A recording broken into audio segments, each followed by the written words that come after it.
Shalom Yasharallah, giving all praise and glory to the Most High Power, Abraham, Isaac, and Jacob. His words be praised for everything. We say hello, Yah, to his holy and glorious name.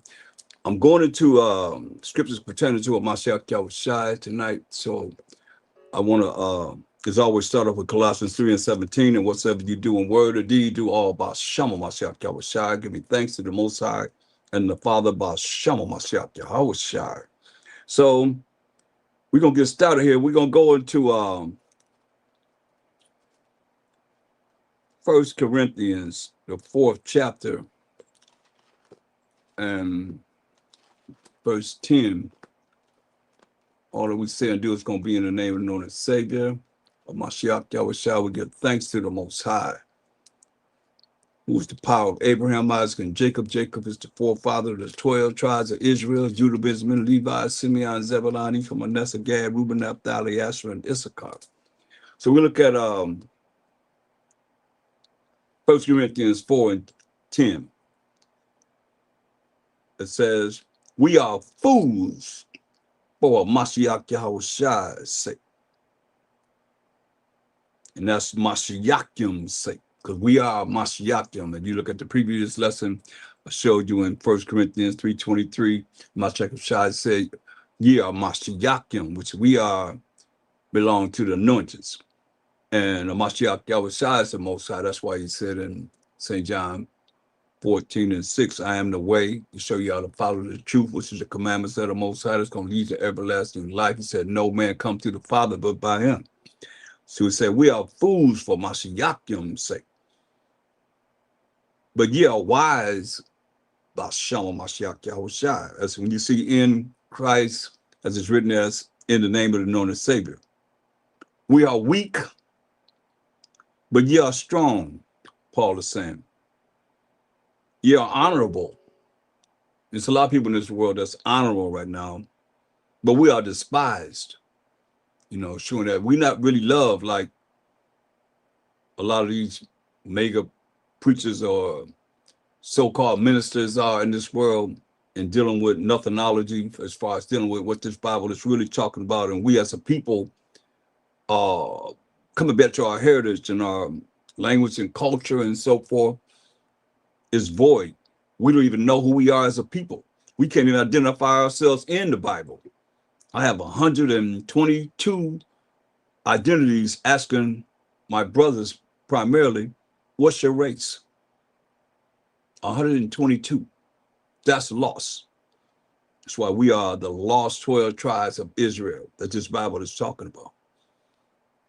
And we despise. But it's okay, because when you look at Mashayach Yahawashi, how was he looked upon? When he was on the earth.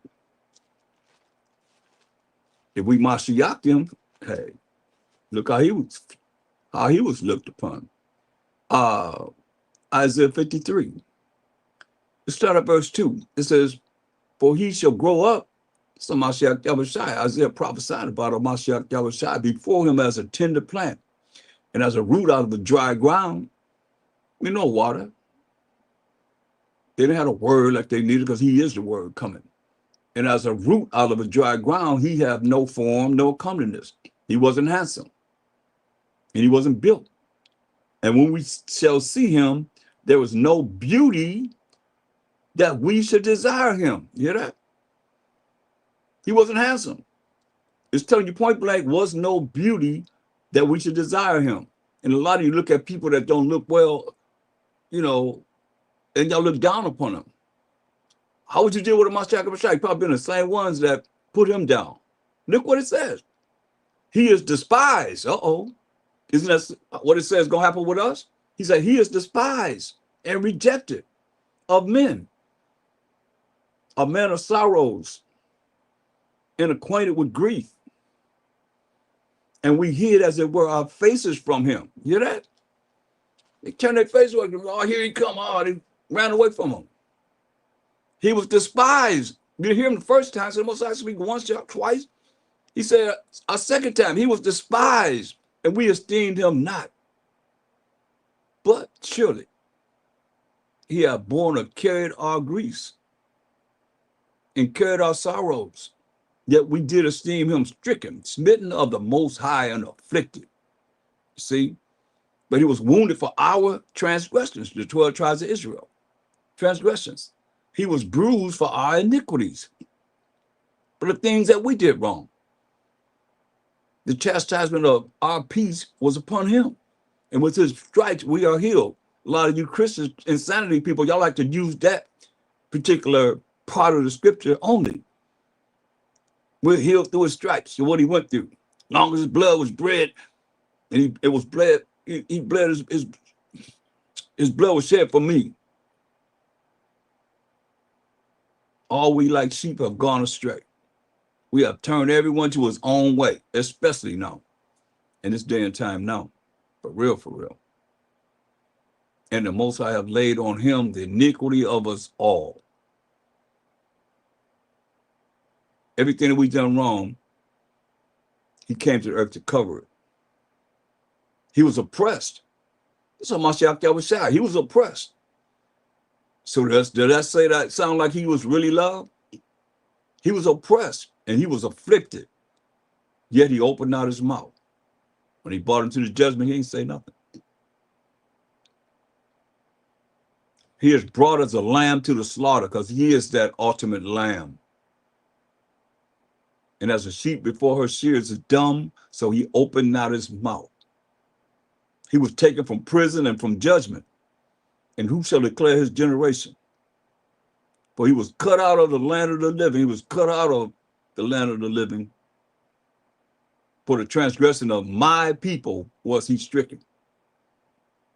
Now God identified who my people is, because a lot of people think they read the Bible and because they go to church, they're the Most High's people, and you're not.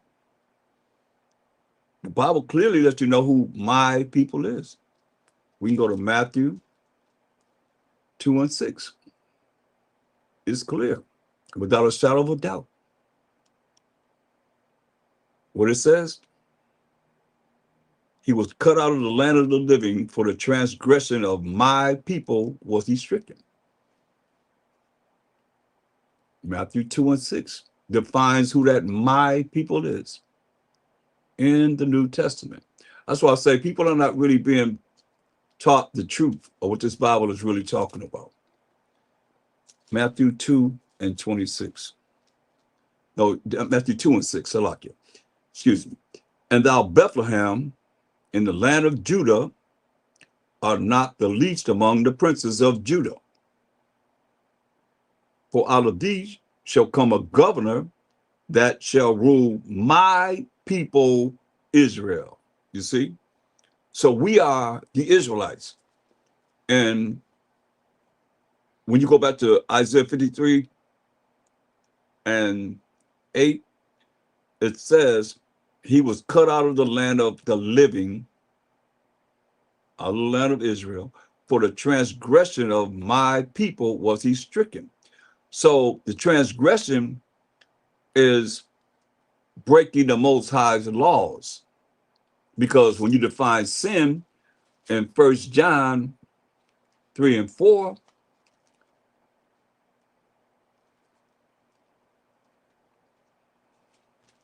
First John, the 3rd chapter, the 4th verse defines what sin is in the New Testament. They're not dealing with this because they say you're not under the law, you're under grace. But here it is, right here in the New Testament, defined in 1 John 3:4. Whosoever committeth sin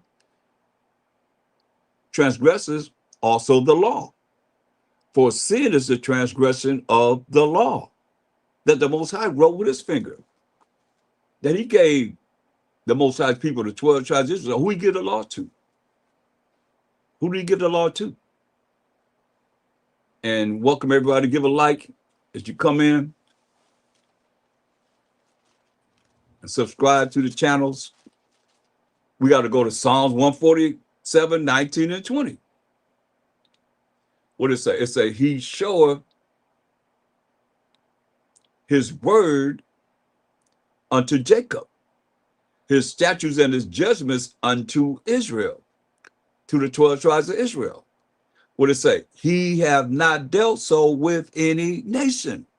So he only showed his word and his statutes and judgments to the 12 tribes of Israel. Because he's telling you clearly here, he have not dealt so with any nation. So he have not dealt so with any nation. Listen, and as for his judgments, which is the punishment for breaking the Most High's laws, they have not known them. They have not known them. Say, praise you the Most High. So the other nations, they don't know they don't know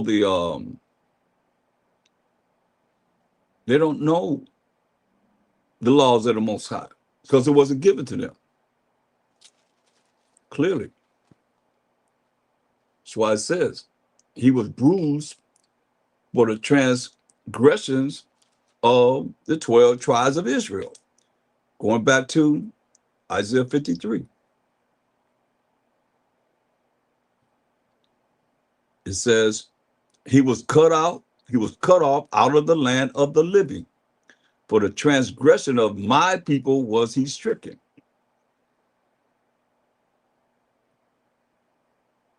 And he made his grave with the wicked. This is when this is prophecy of what he was going to have to go through when he came on the earth in the flesh. He made his grave with the wicked and with the rich in his death. Because remember, the rich man came in and got his body. Rich man came and got his body.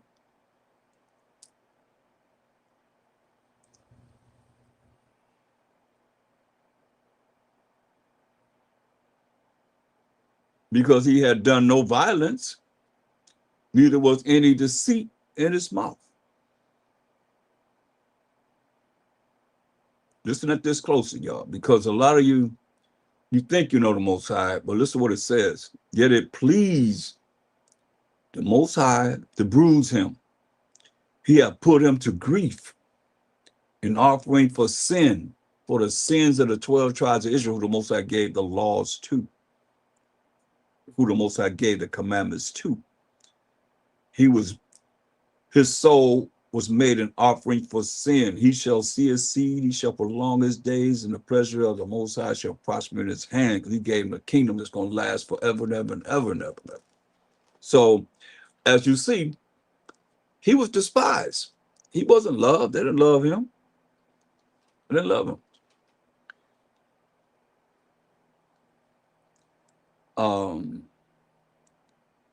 Going back to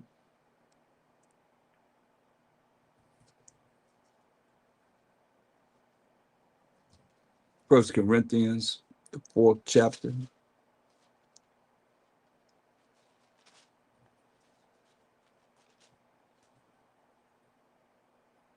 And think within yourself, he knew he had to go through this. He knew this. A lot of things that's written, he already knew. Because he was part of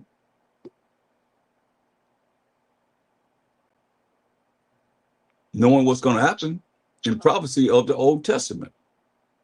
You see? So going back to 1 Corinthians 4 and 10. So we are fools for Mashayach Yahawashi's sake, being Mashayachim, being the anointed. But ye are wise by Shama Mashayach Yahawashi, in the name of the anointed Savior. We are weak.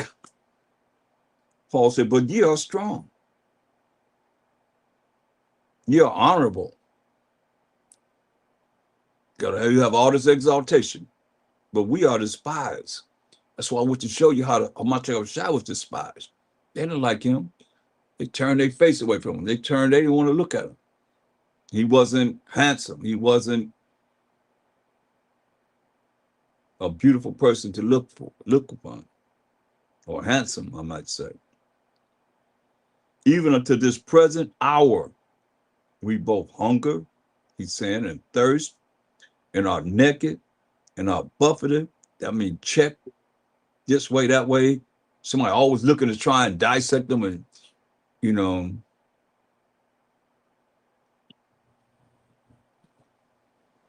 bring them down, and have no certain dwelling place. They even have no place if they really could actually live continually as we do in this day and time.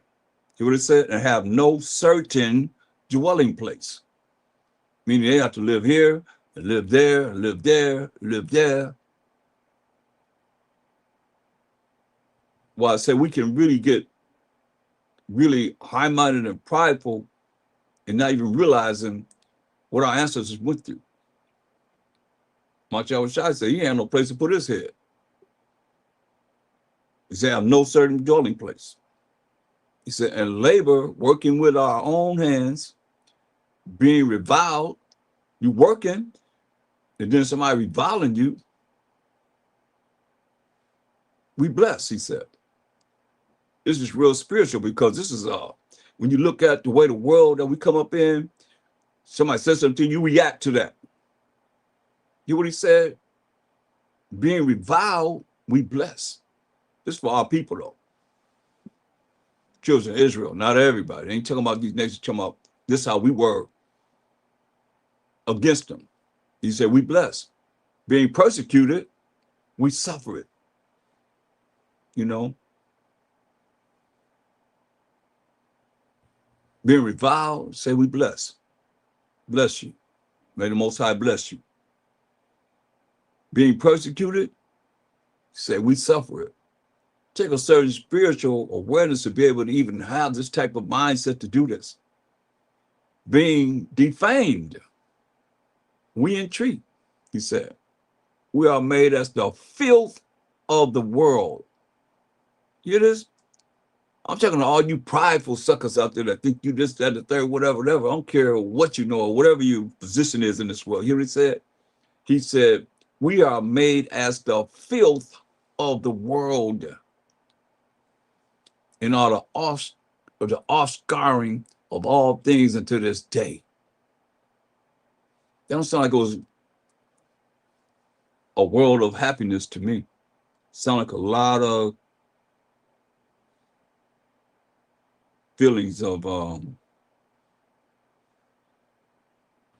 really being put down and not really looked upon as anyone of importance, for sure. Wouldn't you say?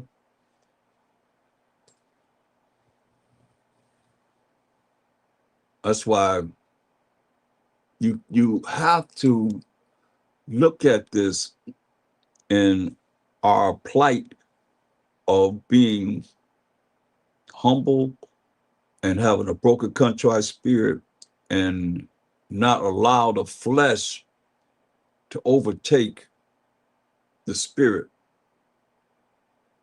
to be spiritual, to roll like a Mashayach Yahawashi, like we read, he didn't say nothing. He didn't have to say anything. Because everything is in the Most High's hand. But you can eliminate the Most High and put yourself in there, and now you're in the flesh. Because as I read, St. John 4:24 says the Most High is a spirit, and they that worship him must worship him how? In spirit and in truth.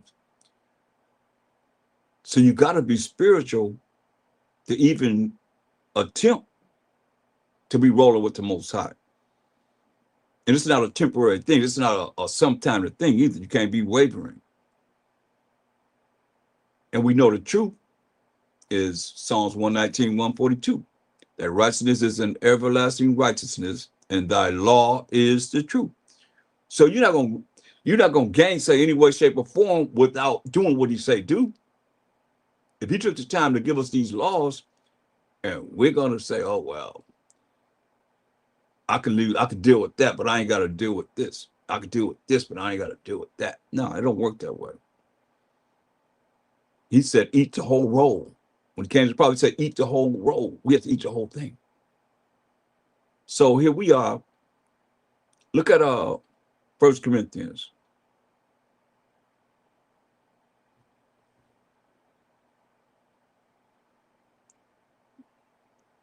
Verse 14. 1 Corinthians 14. And if you come in, hit the like button and subscribe to the channels.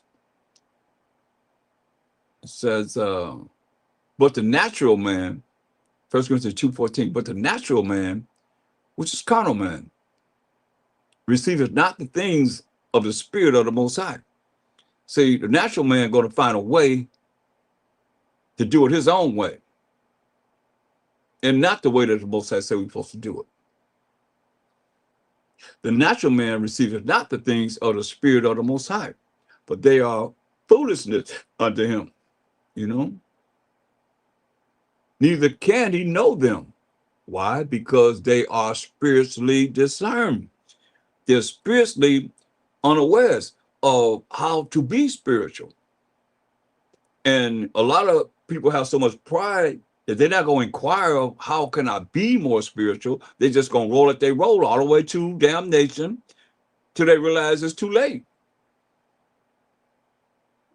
They even try and learn. You see? You see? It says,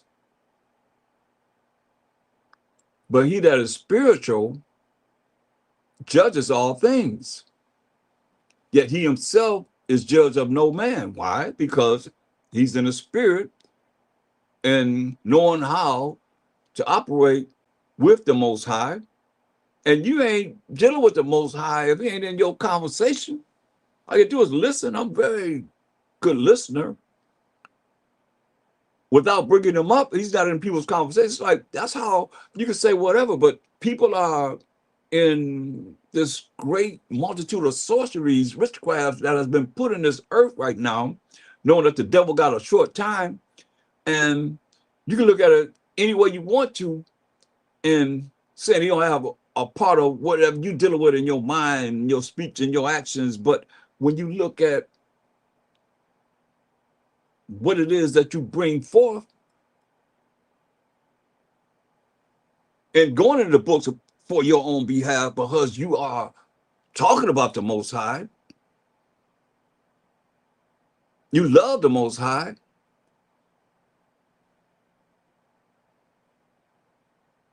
and you have to have something about you to be able to give him all the glory and acknowledge him for the real little things, like the water Most High for allowing you to see another day closer to the kingdom. You hear me? I've been saying this for years and years and years, just another day. Some people didn't get this day. They didn't get this day. And a lot of you're no different than Christian sanity. Your particular way of a relationship with him is just through prayer. After that, everything is about I, me, my life, my life, my life, my life, my life, my life, my life, my life, my life, my life, my life, my life. But it ain't about him. That's why if you're spiritual, remember I told you, he's a spirit. St. John 4:24. And they that worship him worship him first and foremost in spirit and in truth. So you got to know how to worship him in spirit. That's first. And keeping the commandments. You see? And when you start to worship him in spirit, then spiritual things going to start happening in your life, miracles, where this is supposed to be this way, but it's not that way. Why? Because you're in the spirit with him. He the only one going to deliver us. That's what I say. And when you like that and you're doing what you're supposed to do in connection with the Most High and do what he say do, his rules and regulations, his laws, his commandments, then you become spiritual.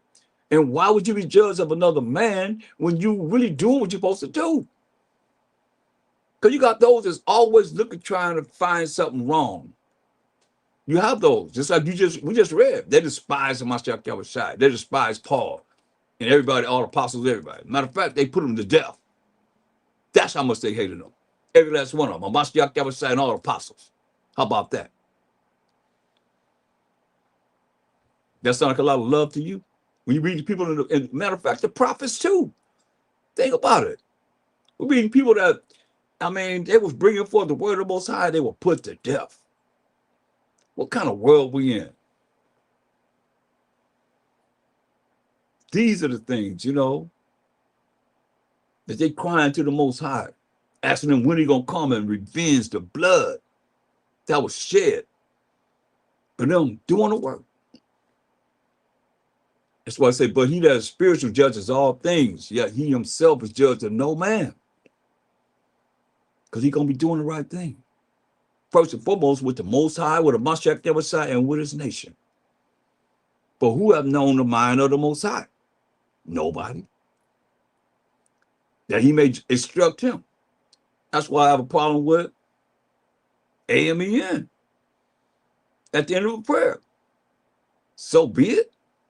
You heard what I said? What's the difference between so be it and you heard what I said?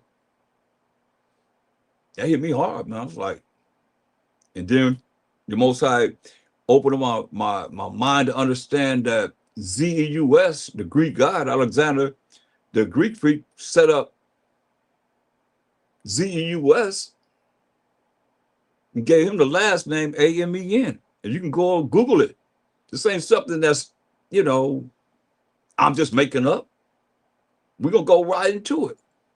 Deep into this, man. I mean, these are the things that we have to look at to change. That's one of my servants said, you got to be born again. That's what we talk about, just change. I don't have to say that. You know, the angels are saying, holy, holy, holy before the Most High. Faster than I can even say it, and you can say it. That's why I say, for who have known the mind of the Most High, his ways and thoughts, not our ways and thoughts, that he may instruct him. Isn't that instruction? Isn't that telling the Most High something?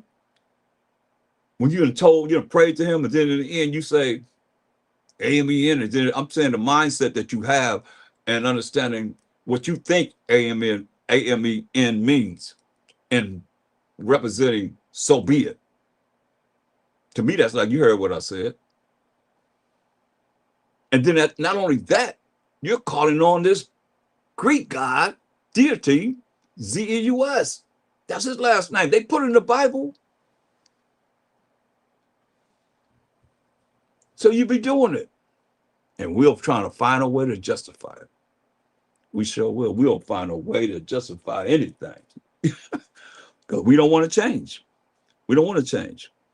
You know, I was looking at some footage that was 20, 26, 27 years ago. Teaching on the street, street teaching. I don't have the same spirit as I had then. And the things that I was doing, the things that I thought, the spirit ain't never stopped. You see? It's got to get better, more, increase more. But you got to desire more to get more.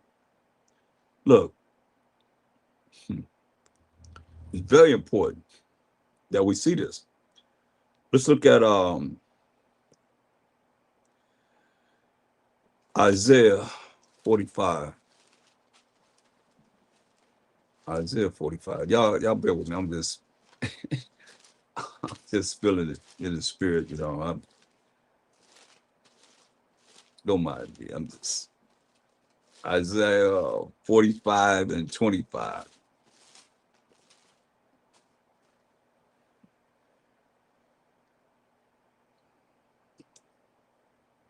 It says, in the name of the anointed Savior, you see, in the LORD. So they put that in there too. That's another thing. LORD. Let me show you what that means. I have to keep putting in your face because I said, the Most High speak once, said twice, man perceive it not. So, BAAL. You see it right there? Can you see that? BAAL means LORD. LORD. And they put it in there knowing that we wouldn't say BAAL, but we sure saying LORD. And we wear that out. But it's in all Bible dictionaries. I'm not going to go, I was going to go into other Bible dictionaries, but I'm just going to leave that alone. So Isaiah 45 and 25, it says, In the name of the anointed Savior, that's Bashama Mashayach Yahawashi, shall all the seed of Israel be justified and shall glory. To the glory of the Most High, y'all. But it's going to be in the name of the anointed Savior. That's why I say no man come to the Father but by Mashayach Yahawashi. He said, you ask anything in my name, I will do it.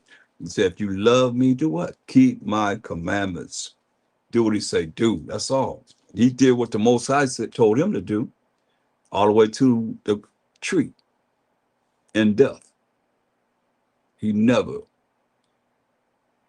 gave in to this wicked world that he was in. And the Romans, the ones that killed him, and wicked Israelites gave him over to the Romans, you see? And he already knew this because it's written. We just read about him in Isaiah, the 53rd chapter. It was already written. He coming on the earth, you know that this is going to happen. It's just a matter of when your time is, you know. And he knew when his time was. Remember Moses and Elijah came and told him. That was in Matthew 17 chapter. Let me show you. A lot of times, you know, when he taught the spies, they wanted to kill him. They was throwing rocks at him. He had to run through the crowd and get away from these crazy Israelites. Look at Matthew the 17th chapter, since we talk about Mashayach Yahawashi. Look at, and after 6 days, verse 1, Mashayach Yahawashi taking Peter, James, and John, his brother, and bringing them up into an high mountain apart, right? And was transfigured before them. So he changed, and his face did shine as the sun, and his raiment was white as the light. So he transfigured right in front of them. And behold, there appeared unto them Moses and Elijah talking with him. Remember Moses and Elijah, we know Elijah was taken up. Moses, they don't know where his grave is. Then answered Peter and said unto Mashayach Yahawashi, Mashayach Yahawashi, you see they put L-O-R-D there. It is good for us to be here. If thou wilt, let us make here 3 tabernacles. One for thee, one for Mashayach Yahawashi, and one for Moses, and one for Elijah. While he yet spake, behold, a bright cloud overshadowed them. What is this cloud? Because you say a bright cloud overshadowed them. What is this cloud? It's defined in Psalms 104 and 3. Psalms 104 and 3. It says, in defining what this cloud is, so you see cloud in the Bible, you'll know what it is. Who layeth the beams of his chambers in the waters, who maketh the clouds his chariot. You see? So the clouds are the chariots, or the IFOs. We call them IFOs, identified flying objects, whereas the white man might call them UFOs, unidentified flying objects. We know what they are. That's why we sung the song, Sweet Low, Sweet Chariot, coming for to carry me home. You see? So when you look at clouds, it's talking about the chariots. So now, going back to, now that we know that is what they call flying saucers or UFOs, but we call them IFOs, identified flying objects. Go back to Matthew 17 and verse 5. See, while he yet spake, behold, a bright cloud, which is a chariot, which is what we call a flying saucer or vehicle that the angels drive, overshadowed them. And behold, a voice out of the cloud which said, this is my beloved son, in whom I am well pleased. Hear ye him. You see? And when the disciples heard it, they fell on their face and were so afraid. They heard that, they scared them. Man, so what is this? And you know, the Most High voice is like thunder. So telling them how strong it was that, you know, he's saying, hey, hear ye him. No different than when we're in the wilderness. Let's go back to the wilderness when we came out of Egyptian captivity. And the Most High was speaking to Moses He was talking, we the 12 tribes of Israel in the wilderness in Deuteronomy 18, 18th chapter and verse 15. First and foremost, it says, the Most High power, thy power, yours a personal possessive pronoun showing ownership. That's thy is your. Because I know a lot of y'all say, well, the King James Bible got too many thys and these and all that stuff. Thy is nothing but your. Thee is nothing but the. Come on. Don't y'all better than that.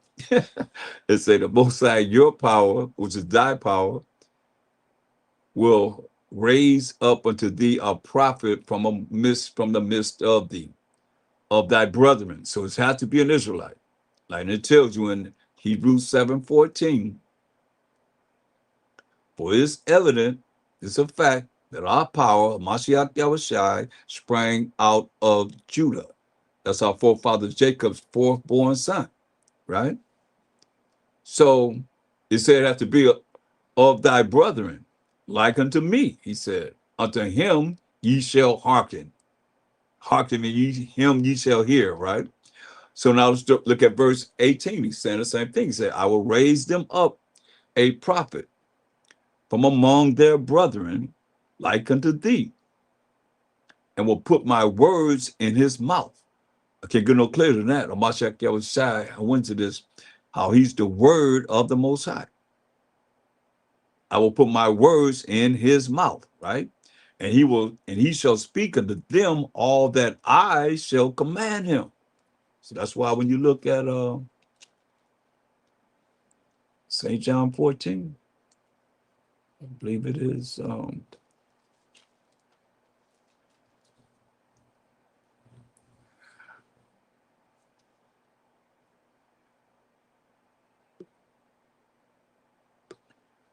look at verse 8.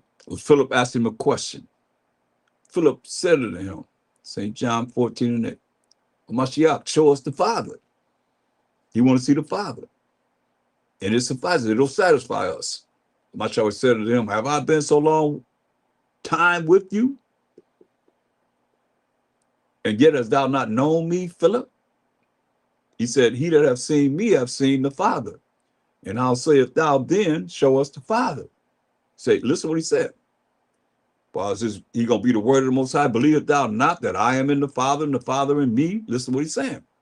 The words that I speak unto you, I speak not of myself, but the Father that dwelleth in me, he doeth the works. So he let us know the words that he's speaking is not his own, but the Father's words.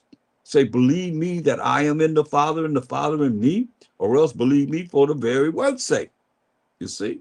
So, and it tells you in John 1 and 1, as far as him being that word of the Most High, I tell you right here. In the beginning, that's all the way back to Genesis 1 and 1, was the word. And the word was with the Most High. And the word was a Mashayach Yahawashi. What does it say? The same was in the beginning with the Most High. You see?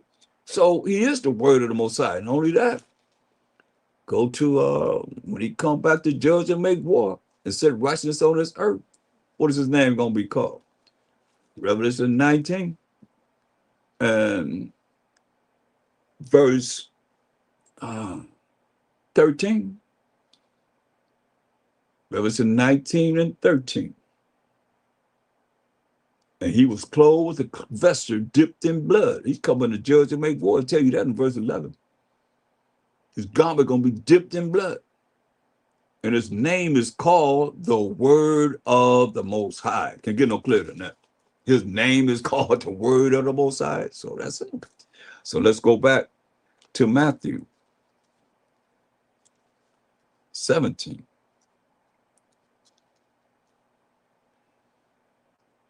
Verse 5 again. While he yet spake, behold, a bright cloud, his chariot, his iron foe, identified flying object, overshadowed them. And behold, a voice out of the cloud which said, this is my beloved Son, in whom I am well pleased. Hear ye him.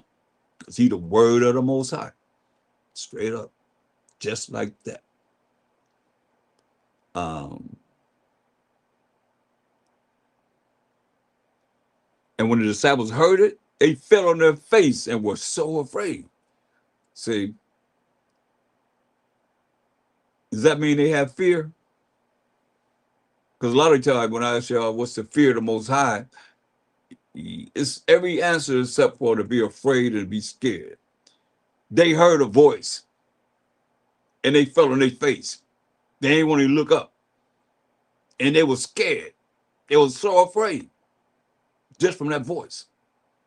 And the Mashayach came and touched them and said, arise. Be not afraid. Don't be fearing. Don't have no fear. He said, arise and be not afraid. And when they had lifted up their eyes, they saw no man, save a Mashayach Yahawashi only. And as they came down from the mountain, the Mashayach charged them, saying, tell the vision. You see, it's a vision.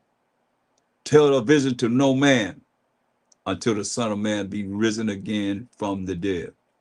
And the disciples asked him, saying, oh, that goes into something else pertaining to John the Baptist. But you see, it was a vision. That's why we have to, I should have went there earlier, but let's go there to Job 33 and 14 to show you how the Most High speak to a lot of people, mostly everyone. Job 33, 33rd chapter and the 14th verse, you see it was a vision. Because a lot of you probably trying to figure out how they see Elijah and Moses, and they had been, transitioned. It says, for the Most High speaking once, yeah, twice, yet man perceives it not. That's why a lot of times the Most High repeat himself. Like certain topics have to be repeated because our people don't get it. He know that. He said in a dream, in a vision of the night. Just like it was a vision of the night that he was dealing with, them seeing Moses and Elijah with a Mashayach Yahawashi in a dream and a vision of the night, when deep sleep falleth upon men and slumberings upon the bed. Then he openeth the ears of men and sealeth their instruction. He tell us what we're going to do, that he may withdraw man from his purpose and hide pride from man. You see, you're going to do what the Most High say do. That's what he's saying. He's going to make sure you do what he say do. So let's look at John, the 5th chapter. John 5 and 26. For as the Father have life in himself, so have he given to the Son to have life in himself, and have given him authority to execute judgment also, because he is the Son of Man. See, that's why when you go to verse 22, the Most High has given him this authority. You see, it's just like the Most High owns everything. But you don't ever see the Most High. You know, I've seen the Most High. So we got a Mashayach Yahawashi we got to go through. He's like the mediator between us and him anyway. You see? And from verse 22, well, let's go look at 19, because now we've established that his words were the words of the Most High. Now he's going to tell you the actions that he does. It's still going to be what he see the Most High do. So let's jump up to verse 19, St. John 5 and 19. Then answered the Mashayach Yahawashi and said unto them, verily, verily, true, true, I say unto you, the Son of Man could do nothing of himself. You see? He said, I'm not doing anything by myself. He said, but what he seeth the Father do. You see that? Say, what I'm doing is what I see the Father do. For what things soever he doeth, the Most High doeth, these also doeth the Son likewise. For the Father loveth the Son, and showeth him all things that himself doeth. And he will show him greater works than these, that ye may marvel. He's saying, what you see now, he gonna show you much greater, more greater works than these that I've done so far, that you're gonna be very impressed. He's saying, for as the Father raises up the dead and quickeneth them, even so the Son quickeneth whom he will. Remember, he rose up Lazarus. That's when when he rose Lazarus up, as he had been the siege for 4 days, they was like, man, we got to get rid of this cat. He raising up the dead, you know, and they plotted to get rid of him, and they did. But he had, we just read in Isaiah 53rd chapter, the prophecy, he had to come and he had to be, you know, crucified for the sins of the 12 tribes of Israel. It was already prophesied. It says, verse 22, for the Father judges no man, but have committed all judgment unto the Son. You see? The Most High judges no man, but have committed all judgment unto the Son. I got to tell you, like, he allowed a Mashayach Yahawashi to run it for him. But remember, a Mashayach Yahawashi had what? The word of the Most High must have a voice, and from a voice come words, and he is the word of the Most High. And whatever he just told you, whatever you see the Most High do, that's what he's doing. Most High gonna say, do this, he gonna do it. Say this, he gonna say it. In the judgment. Because we got to learn 1,000 years to be able to approach the Most High, man. We ain't ready for that. I don't know what people think. You better read your Bible and really, if you don't know, you better ask. You better ask. Just coming up with your own explanation of who he is. Like we just read, who know the mind of the Most High? Who will instruct him? People try to. But the Father judges no man, but have committed all judgment unto the Son, the Mashayach Yahawashi, that all men should honor the Son, even as they honor the Father. He that honoreth not the Son, honoreth not the Father, which hath sent him. You see? Verily, verily, truly, truly, I say unto you, he said, he that heareth my word and believeth on him that sent me hath everlasting life. You hear the word of a Mashayach Yahawashi. Whose word are you hearing? You hearing the Most High. You hearing from the Most High when you hear what a Mashayach Yahawashi said here. That's why he said, verily, verily, truly, truly, I say unto you, he that heareth my word and believe on him that sent me, you believe on the Most High, hath everlasting life, and shall not come into condemnation, but is passed from death unto life, man. It's beautiful. You even got to be concerned about what it is. And when you really believe this, it brings you into a higher level of spirituality with the Most High, because you know that you can go to sleep and wake up in the kingdom. Think about it. You can go to sleep and wake up in the kingdom and don't have to see condemnation. St. John, the 1st chapter, the 18th verse. No man has seen the Most High at any time. So when you see the Old Testament side, they seen God, they didn't see the Most High. Power of Abraham, Isaac, and Jacob. No man has seen the Most High at any time. You got to think about it. The only begotten Son, who was the Mashayach Yahawashi. Y'all know John 3:16. For the Most High so loved the world that he gave his only begotten Son. Y'all know about that. That whosoever believeth him shall not perish, but have everlasting life. So Mashayach Yahawashi is the only begotten Son of the Most High. That's why I said, no man has seen the Most High at any time. The only begotten Son, which is in the bosom of the Father, he hath declared him. You see? And this is the record of John when the Jews sent priests and Levites from Jerusalem to ask him, who art thou? Who are you? And he confessed and denied not, but confessed, I am not Mashayach. You see the Christ, that's Mashayach. Listen, and they asked him, we'll go to something spiritual here. What then? Art thou Elijah?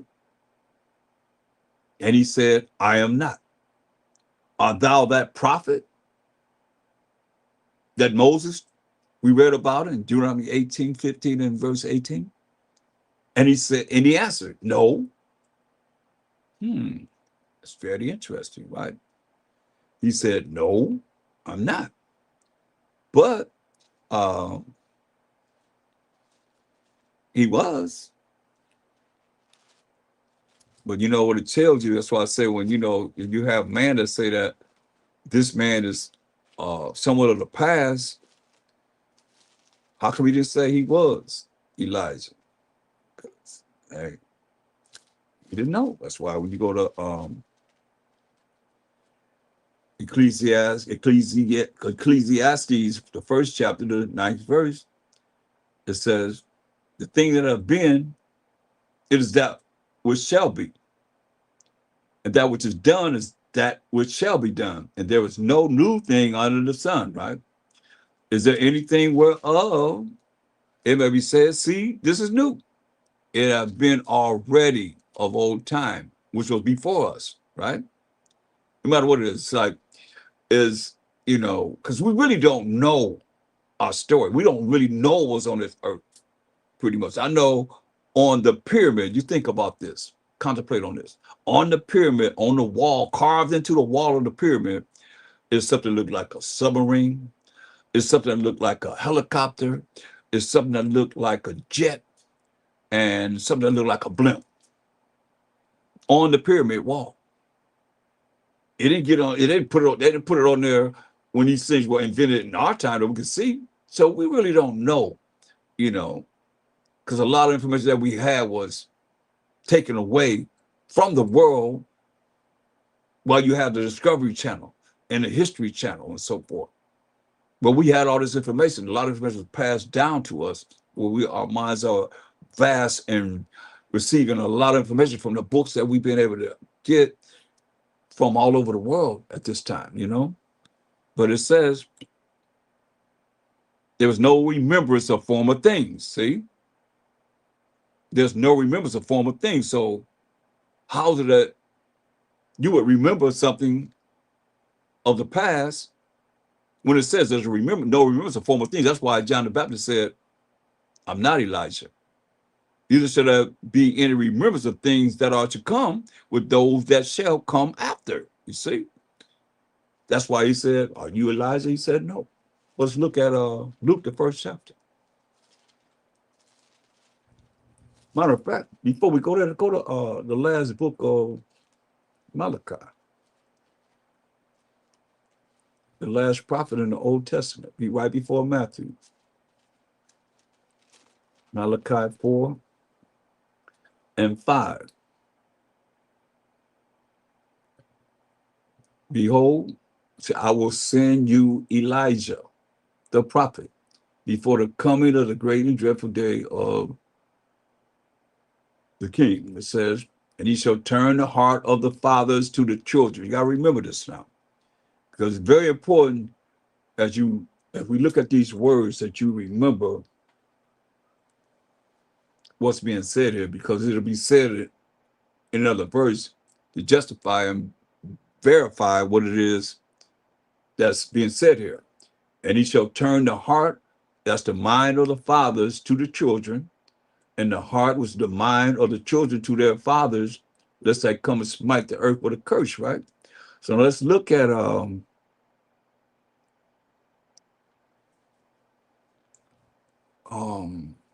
Matthew 11 chapter, because remember they asked John, was he Elijah, which was before to come? And he said no. So now,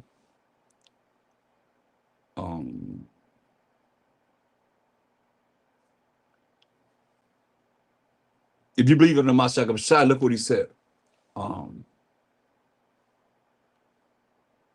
We'll look at Matthew 11 chapter, verse 13. It says, Matthew 11 chapter 13 verse, for all the prophets and the law prophesied until John. Right after Malachi, we're going to Matthew, and John the Baptist come on the scene. And if you will receive it, this is Elijah, which was for to come.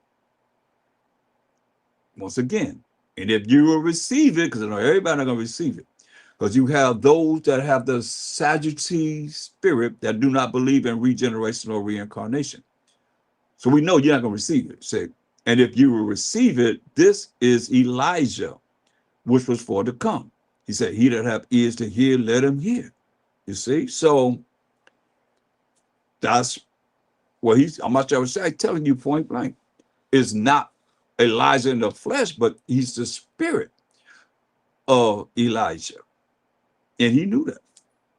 But remember, there's no remembrance of former things. So you don't remember who you were in the past, but that's why John, they asked him, are you Elijah? He said no. But Mashayach Yahawashi knew. Look at another place. Luke, the first chapter. We're going to go to his daddy and his mom, Zachariah and Elizabeth. Luke, the first chapter.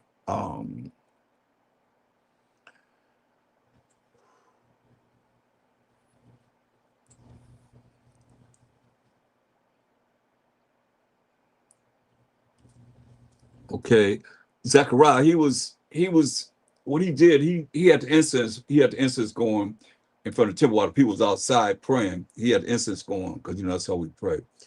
Let's look at verse 11. Let's just read the story. It said, and there appeared unto him an angel of the Most High, standing on the right side of the altar of incense. Don't get it twisted, because a lot of you have entertained angels probably don't even realize it. When they tell you, go to Hebrews 13:2. He was the 13th chapter in the second verse. It says, be not forgetful to entertain strangers, someone that you don't know. For thereby some have entertained angels unawares. You see? I know I've entertained angels before. They popped up and disappeared. Matter of fact, gave me something, then just disappeared. All praise to the Most High.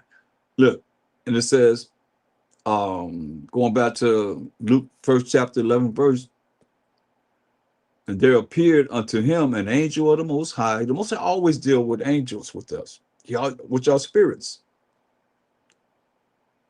standing on the right side of the altar of incense. And when Zacharias when Zacharias saw him, he was troubled, and fear fell upon him. He got scared. You think about it. He's in there with the incense, burning the incense, and he all by himself. Next thing you know, bam, this angel appeared on the right side. You ever seen anything like this? You ever seen spirits? Any of you out there? He's seen this angel on the side of the altar. And when Zacharias saw him, he was troubled, and fear fell upon him. But the angel said unto him, fear not, Zacharias, for thy prayer is heard, and thy wife Elizabeth shall bear thee a son, and thou shalt call his name John. This is talking about John the Baptist. That they asked him about, you Elijah? He said no, right? Listen. And thou shalt have joy and gladness, and many shall rejoice at his birth.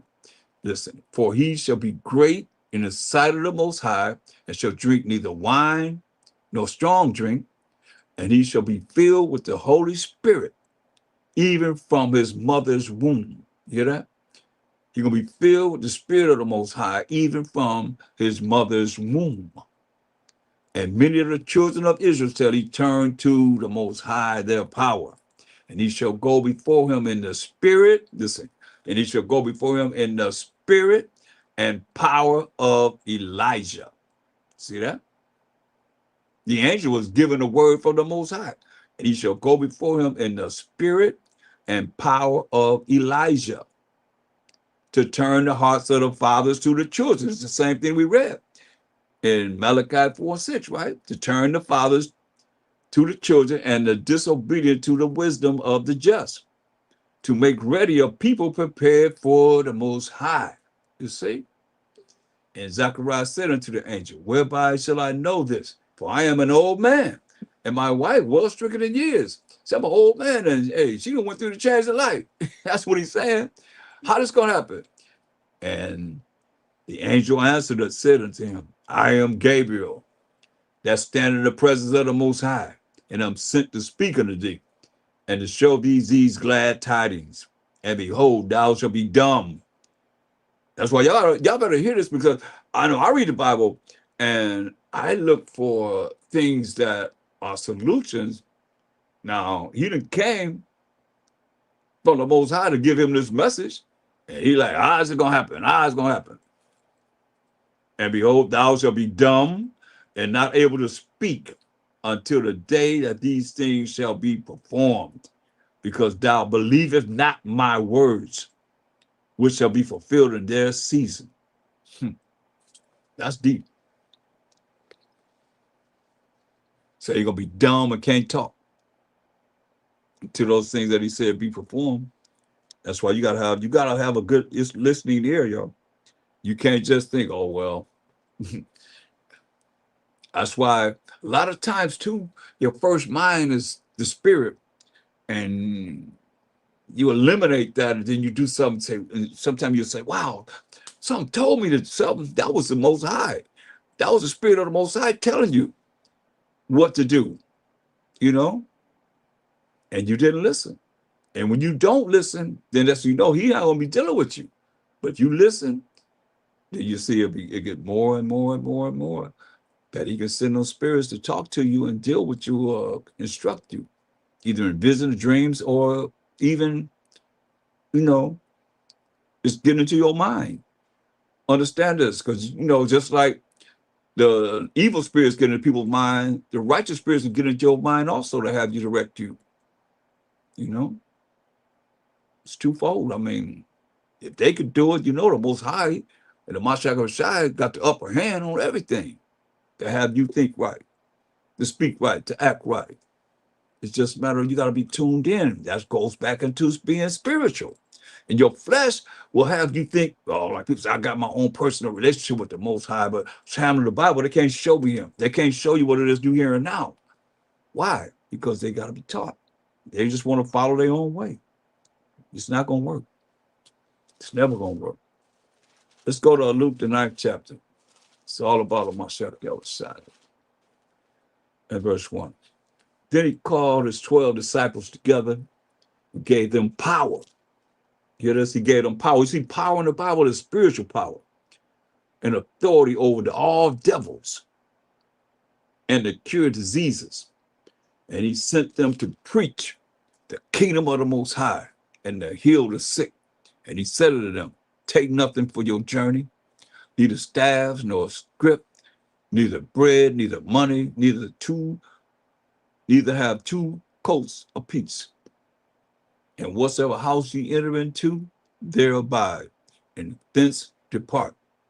Stay in that house. And when you leave from that one house. He said, whosoever will not receive you, hear this clearly. When you go out of that house city, shake off the very dust from your feet for a testimony against them. Like you go to a city, I've been in many cities, they ain't receivers. Like I was just looking at footage that was like 26 or a little over 26 years ago on the streets of Pasadena. They hated us. They despised us, you know.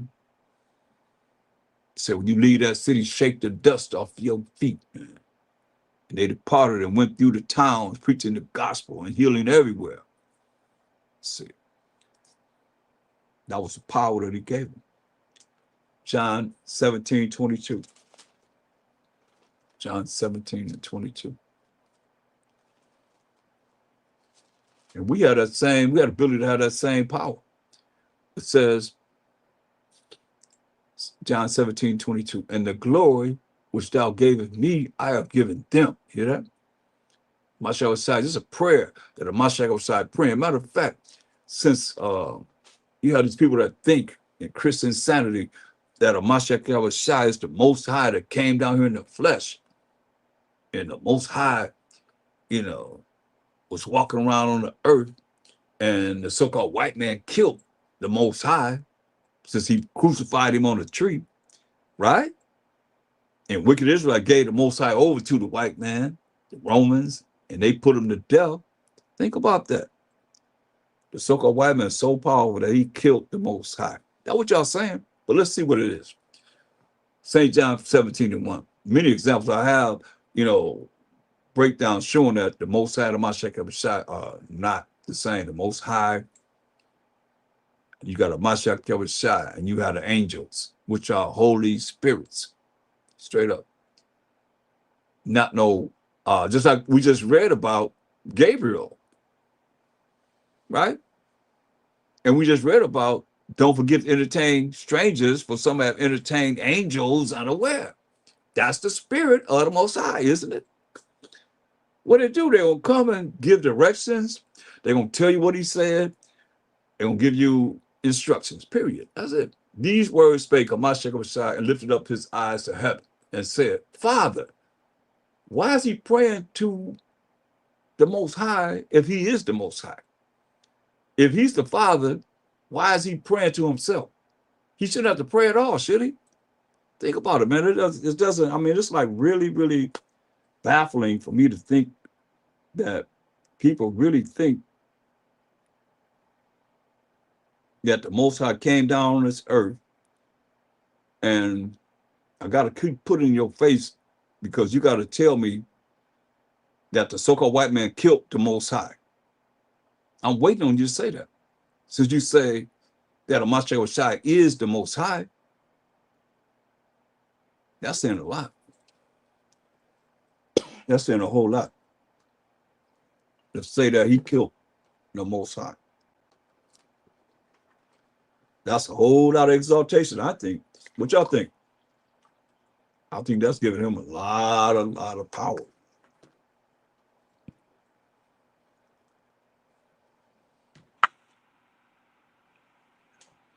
How do you think the Most High feel?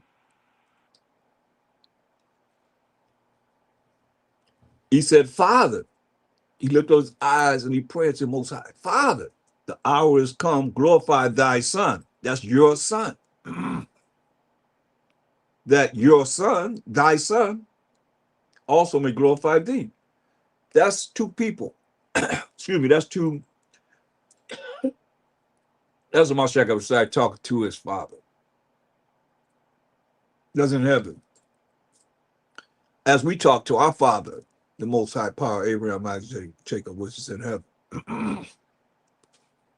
He said, as thou hast given him power over all flesh, that he should give eternal life to as many as thou hast given him. That thou is you. That's the Most High has given a Mashayach Yahawashi. Let's look at verse 5. He said, and now he's still praying. Just a prayer to the Most High when he's here in the flesh. Mashayach Yahawashi was on the earth in the flesh. And now, O Father, he said, glorify thou me. That's two different entities. With thine own self, with the glory which I had with thee before the world was. Read it again. And now, O Father, glorify thou me. He asking the Most High to glorify himself as a Mashayach Yahawashi in the flesh with thine own self, with the glory which I had with thee before the world was. So he wants the glory they had with the Most High before the world was. That's before he made anything. Before Genesis 1 and 1. In the beginning, you know, the Elohim created heaven and the earth. That's the Most High created everything by a Mashayach Yahawashi. These are mysteries that's not even known. Sad to say, but it's real. So he's letting you know he wants that glory that he had with the Most High before the world was. And he got it. He got it. When he ascended to the right hand side of the Most High, the angels brought him before the Most High. He was given that glory. He was given that glory. Acts 1 and 9, it said, and when he had spoken these things, while they beheld, he was taken up. And the cloud, we know that cloud is a chariot, IFO, received him out of their sight. You see? And once he praying for that glory, right? And Daniel prophesied that he would get the glory. Daniel 7 and 13.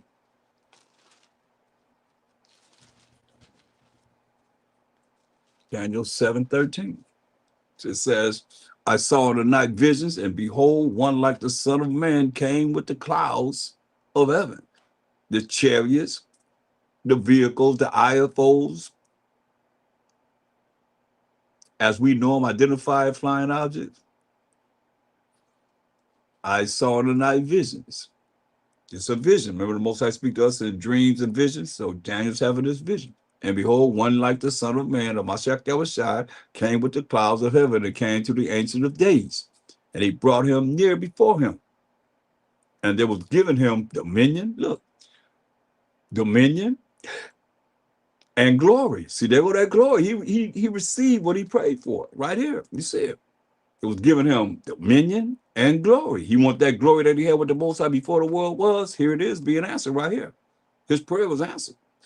And glory and a kingdom that all people, nations, and languages should serve him.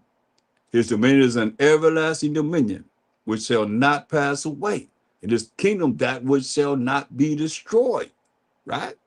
So now, when you look at how this going to happen, how you going to get his kingdom? Let's look at that. Let's look into that. Go to Revelations 19 and 11. Revelation 19, 11. And I saw heaven open. You see in the vision. He said, I saw heaven open. And behold, a white horse, righteous power. And he that sat upon it was called Faithful and True. Mashayach Yahawashi, coming in righteous power. Or the Most High. And in righteousness, he does judge and make war. See, in righteousness, he does judge and make war. But if you don't know what righteousness is, then how do you know his method of coming to judge and make war? So you got a head start in looking at what the future holds and making sure that, hey, you're trying your best to be righteous. And to be righteous is defined in Deuteronomy 6:25. I mean, this is like something that, you know, you should be automatically, you know, looking at how these words are defined in the Bible.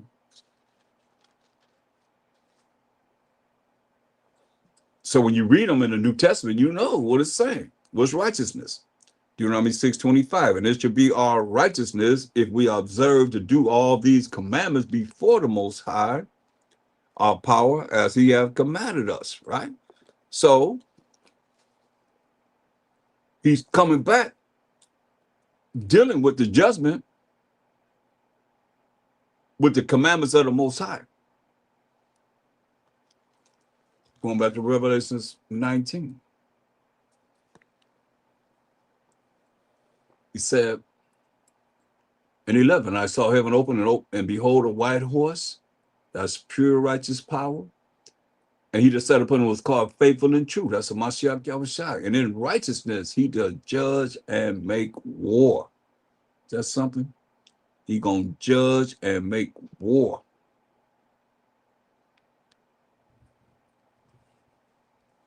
He bringing it. Look, it says, his eyes was a flame of fire, and on his head were many crowns, powers and authorities given him. Remember, we just read what was given to him in Daniel's 7:13. Prophecy of what he's going to receive.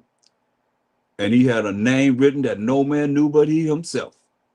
And he was and he was clothed with a vesture, which is a garment dipped in blood. And his name is called the Word of the Most High. See that? His name is called the Word of the Most High. And the armies which were in heaven followed him upon white horses, clothed in fine linen, white and clean. And that's the righteousness, because they coming in righteousness too. But you see, they're not no butt-naked babies. They go clothed in linen, white and clean. And how the angels look. Y'all know that? This here angels, you know right now, from just reading that, they're not butt-naked babies. no butt naked angels. That's not what's happening. So let's go to Ezekiel. Let's look how the angels look. Ezekiel, the first chapter, and look at verse 7. It said, and their feet were straight feet. Ezekiel, the first chapter, the verse 7. And their feet were straight feet, and the sole of their feet was like the sole of a calf's foot, straight like a mitten with the big toe and you can see the other four toes, within it like a karate mitt. You do karate and so forth. And the sole of their feet was like the sole of a calf's foot, and they sparkled like the color of burnished brass. You see, burnished brass. So they dark-skinned angels. Burnished brass. Get it right. Okay, so now, and the armies, going back to Revelation 19:14, Salakia, and the armies which were in heaven followed him upon white horses, clothed in fine clothes. They got clothes on, clothed in fine linen, white and clean. Okay, and that's it told you the number of them in Revelation 9:16, and the number of the army of the horsemen were 200,000. And I heard the number of them. That's 200 million angels. All right. So now, Revelation 19:15, because you got to get this dominion. It says, and out of his mouth goeth a sharp sword, that with it he should smite the nations, and he shall rule them with a rod of iron, and he treadeth the winepress of the fierceness and wrath of Almighty Most High. So this is what he's dealing with, bringing forth the judgment on this earth of righteousness. It's got to come somewhere, and he's bringing it. Most High going to use Mashayach Yahawashi to come and judge and make war to set up righteousness on this earth. Ready for that? That's why I say it'd be best to be ready rather than to get ready. And you're looking at the things that's happening so that we can really, get ourselves together. That's why we look at Revelation, the 7th chapter, verse 1. And after these things, I saw four angels standing on the four corners of the earth, holding the four winds of the earth. They holding back their destruction from this earth, that the wind should not blow on the earth, nor on the sea, nor on any tree, that the destruction wouldn't come on the earth. And I saw another angel ascending from the east, having the seal of the living power, Most High. And he cried with a loud voice to the four angels, to whom it was given to hurt the earth and the sea. So these angels are on all four corners of the earth, the north, the south, the east, and the west, holding back the destruction, saying, hurt not the earth, don't hurt the earth, neither the sea nor the trees, till we have sealed the servants of our power in their foreheads. You understand? Who the servants of the Most High? That's got to be sealed in their forehead, in their minds. That's what it's saying. They got to be sealed in their minds. These are the things that's going on right now, because the kingdom come without observation, but people will not, they will not observe it because they got everything else going on. Isaiah 44:41 determines and defines who the servants are. Remember these, O Jacob and Israel, for thou art my servant. You see? So the Israelites, the ones that he has to be sealed, are the Israelites, period. It has to be the Israelites, no one else. So that's why he said in Revelation 7:3, he says, saying, hurt not the earth, neither the sea, nor the trees, till we have sealed the servants of our power in their foreheads. You mean? See? In their minds. And then he goes on to say, it's going to be 12,000 from each of the 12 tribes of Israel, which represent the 144,000. So going back to Revelation 19, it says, And verse 15, it says, and out of his mouth goeth a sharp sword, that with it he should smite the nations. You know? He should smite the nations.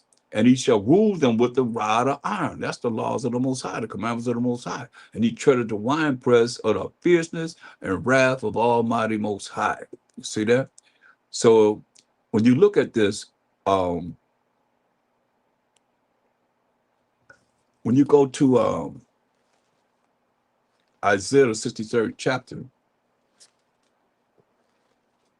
it's prophesied about what would happen to him and with him as he's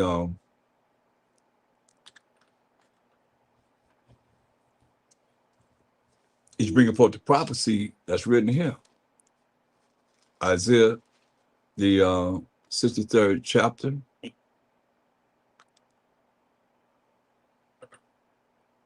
Isaiah 63, and we're going to look at verse 1. Who is this that cometh from Edom with dyed garments from Basra? Basra was the capital city of Edom. This is the Caucasians' place of dwelling. This that is glorious in his peril. But you got a vesture on it dipped in blood, traveling in the greatness of his strength. I that speak in righteousness, mighty to save. I that speak in righteousness, was righteousness, the commandments of the Most High. I that speak in righteousness, mighty to save, right? It said, wherefore art thou red in thine apparel? Why is your garment red? And thy garments like him that treadeth in the wine fat, like you've been stomping on some grapes. It's very important. They asked him a question, why is your garment red? And like you've been stomping on a bunch of grapes, and all the juice from the grapes and just splattered over your garment. He said, I have trodden the winepress alone, and of the people there was none with me. I will tread them in mine anger when we come in to judge and make war. He said, going to tread them in his anger and trample them in my fury, and their blood, so that his vesture dipped in blood, their blood shall be sprinkled upon my garments. And I will stain all my raiment. That's why you see in Revelation, the 19th chapter, he was saying his vesture was dipped in blood. Now he's letting you know why it's dipped in blood right here. For the day of vengeance, he said, is in mine heart, and the year of my redeemed is come. See, he said the day of vengeance in his mind, and the year of his redeemed is come. He said, and I looked. The redeemed is a remnant of the 1/3 of the 12 tribes of Israel. So it's come.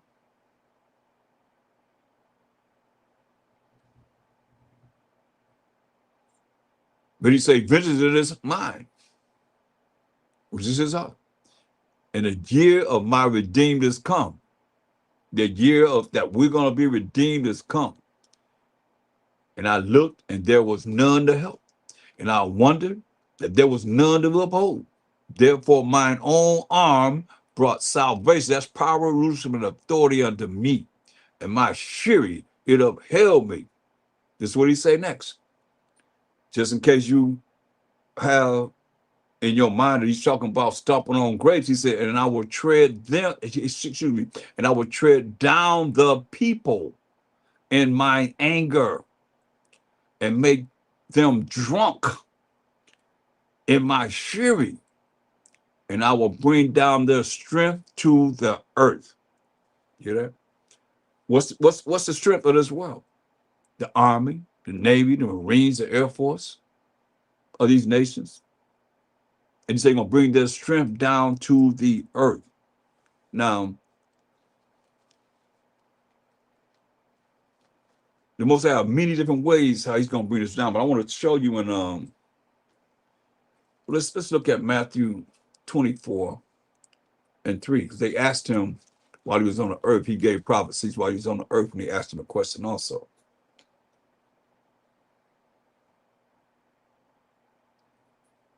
In verse 3, Well, let's start at verse 1, because it's very important. It says, and the Mashayach went out and departed from the temple, and his disciples came to him for to show him the buildings of the temple. Right? They built a lot of temples in the land of Israel. And the Mashayach said unto them, see you not all these things? So you see all these things that they're building, these temples and so forth? Say, verily I say unto you, there shall not be left here one stone upon another that shall not be thrown down. Straight up, he's telling you, that shall not be thrown down. He said, and as he sat upon the Mount of Olives, then you know that every temple in the land of Israel has to come down. And they got wars going on right now, and it's like um the prophecy of what the Most High said. You hear what Mashayach Yahawashi said. He said, every stone, he said, there will not be left a stone upon another that shall not be thrown down. Right? And he said, and as they sat upon Mount of Olives, the disciples came unto him privately, saying, by themselves, saying, tell us, when shall these things be? And what shall be the sign of thy coming? That we just read in Revelation 19:11. And of the end of the world. Right? So now we got to go to 2nd Ezra 6 and 7. Because Ezra was asking the same thing. Ezra was given 204 books, because we had lost the Bible. And Most High opened it back up to us to the prophet Ezra. And we're going to see the same thing that's being asked in 2nd Ezra 6 and 7 in the Apocrypha. Then answered I and said, what shall be the parting asunder of the times? Like they asked him, when's going to be the end of the world? So they asked Ezra, what's going to be the parting asunder of the times? Or when shall be the end of the first, like the world we living in now, and the beginning of it that followeth? Because there's going to be a world after this. Trust me and believe this. That's why Mashayach said, coming to set righteousness on this earth.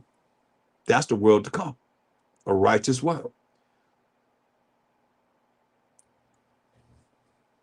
And he said unto me, verse 8, from Abraham unto Isaac, when Jacob and Esau were born, going all the way back to Genesis 25, 25, and 26.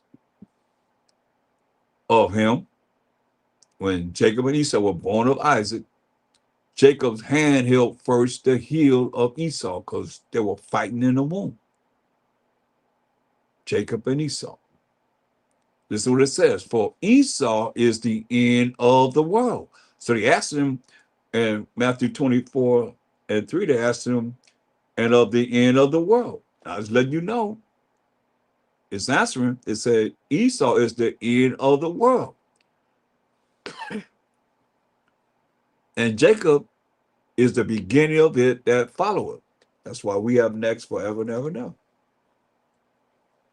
So it's just the way it's going to go down and how he's going to come and judge and make war and set righteousness on this earth.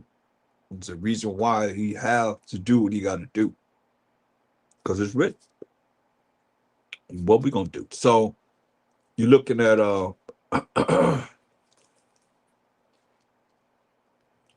when you look up Edom in the Zondervan Bible Dictionary, or any dictionary for that matter, mainly, but I know I'll look it up in the Zondervan. Because remember it said, who is this that coming from Edom in Isaiah the 63rd chapter? So the elite know this. It's just the average person wouldn't know, because they don't know, the study guides and the things that you would need to be able to really understand what this Bible is talking about. And post job eating preachers, they're not going to bring it forth, they're not going to really bring it forth for what it is. They might lose their position, and they're 501c3, or the people going to stop following them, afraid, just like the Pharisees were afraid of losing their power with the people and the Romans, So look at Edom in the Zondervan Compact Bible Dictionary. It's going to fit all in, because it says Esau is the end of the world, and Jacob is the beginning of it that followeth, right? So we look up Edom, it says, this is the Zondervan Compact Bible Dictionary. It says, Edom figures prominently in the prophetic scriptures as a scene of great future judgments. To give you scriptures, say, see notably Isaiah 34, 5 and 6. They say Isaiah 63 and 1. So we're going to read these scriptures that they're giving us to look at. The elite know this. We don't know it as a people because, you know, it won't keep so much. You put it in the book. So we don't read. So she is the only neighbor of the Israelites who was not given any promise of mercy from the Most High. That's what they know. That's the last thing they wrote pertaining to Edom, you know, but it starts way on the other page. That's the last sentences that they wrote pertaining to Edom. They know we don't read, so hey, you probably wouldn't read all of that to get to the last sentence and see what they're saying concerning themselves. So they gave the scripture of Isaiah 34 and 5 and 6. We have to look at this because Mashayach Yahawashi coming back to judge and make war, and he's telling you that Esau is the end of the world, and Jacob was the beginning of that follow, letting you know that Esau would have to be ruling at the end of the world. And people are saying that the so-called white man is not Esau, they're not the Edomites. So who is it that's going to take down Russia? They got to take down Russia. They got to take down America to be able to actually be ruling as Esau in the end of the world, right? Come on. He just said, hey, he going to bring salvation to himself. Salvation is power, roots, and authority. He said he's going to bring it to himself right there in Isaiah 63rd chapter. We just read that. So let's look at what they gave us in Isaiah 34 and 5. For my sword shall be bathed in heaven. Behold, it shall come down upon Idumea, and upon the people of my curse to judgment. So now, this is what they gave us a look at. So we look up Idumea in the Zondervan Compact Bible Dictionary, since it's the one that I have in my hand. It's close by. Can't get no closer than this. Be it in my hand, it's Idumea. Let's look up Idumea.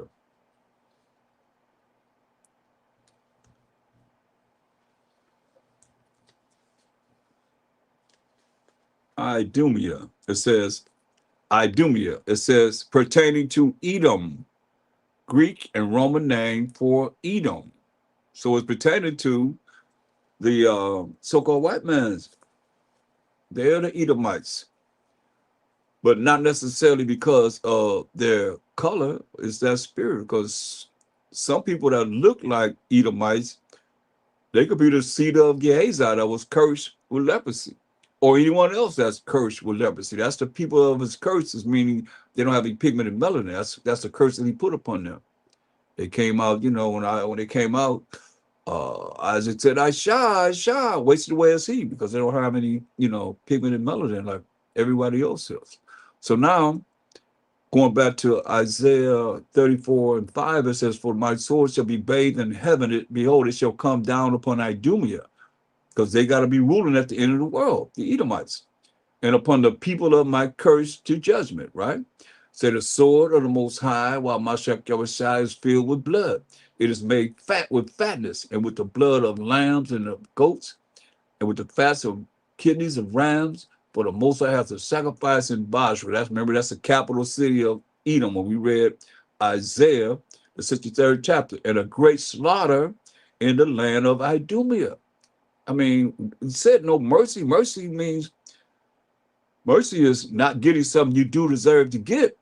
So if they know that there's no mercy from the Most High, that means that they're going to get what they're supposed to get, point blank, without a shadow of a doubt. That's why I look at Amos 9 and 8. Amos 9 and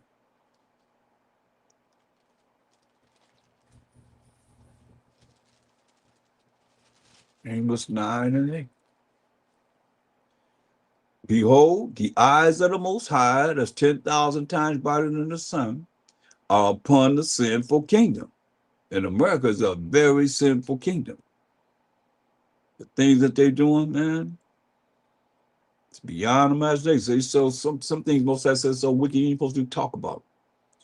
Behold, the eyes of the Most High power are upon the sinful kingdom, and I will destroy it from off the face of the earth. saving, you're going to save somebody, that I will not utterly destroy the house of Jacob, said the Most High. But lo, I will command, and I will sift the house of Israel from among all nations. He going to sift us. He scatters among all nations. He going to sift us and gather us from all these nations, the 12 tribes of Israel, that remnant, like as corn is sifted in a seed, yet shall not the least grain fall upon the earth. You see? And he come back to say, all the sinners, that least is the 1/3, mind you, that remnant is not going to fall on the earth, because you on the earth, when things go down, like we going to read about what's going to go down, how you coming back to make judge and make war, and you on this earth, you're going to be messed up, man.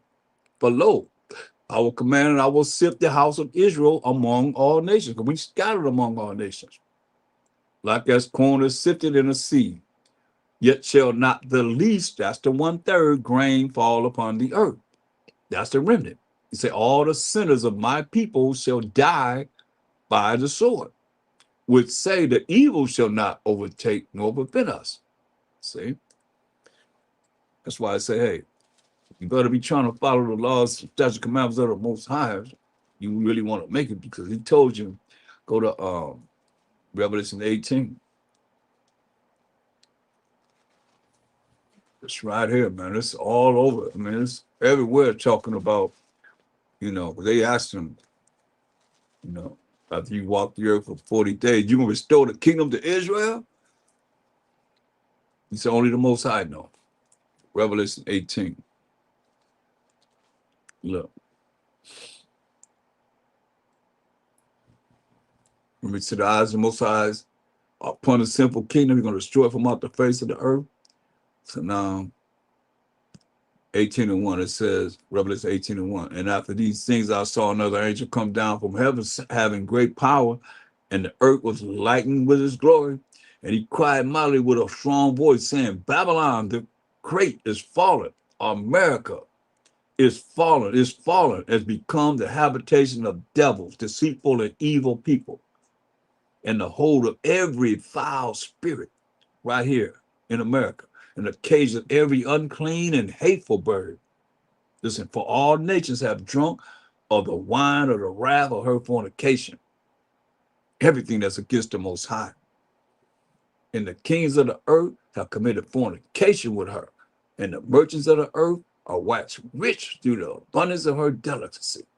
And I heard another voice for us from heaven saying to us, we the Israelites, come out of her, my people, that you be not partakers of her sins. See, that's why you got to know the Most High's law, statutes, and commandments, so you don't be part of her sins.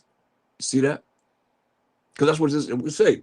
It's habitation of devils, and a hold of every foul spirit. That's why you got to get your life right. You got to be right. You got to find out what the Most High would have us to do, and stop offending him. Do what he say do. That's why it says. And I heard another voice from heaven saying to us, we the 12 tribes of Israel, come out of her, my people, that ye be not partakers of her sins, and that ye receive not of her plagues. That this place going to be plagued. And it's being plagued. It's being plagued right now. But if you part of her sins, you're going to get these plagues. That's why people got all these different, diseases that's coming out. You can't get rid of them. They laugh at penicillin and all that, man. You got all kind of stuff going on right now. That flesh-eating disease, eat you from the inside out. That's pretty powerful. All praise to the Most High. He took me from a week before it hit Skid Row. Have been going to Skid Row for 12 years. When you say, you have to learn to listen. In that week before, it just hit all of Skid Row. That flesh-eating disease. Most I said, don't go no more. And I didn't go. And I found out that next week I went, it was right there, man. You had to take everybody off the street and bleach the street for a long time to get rid of that.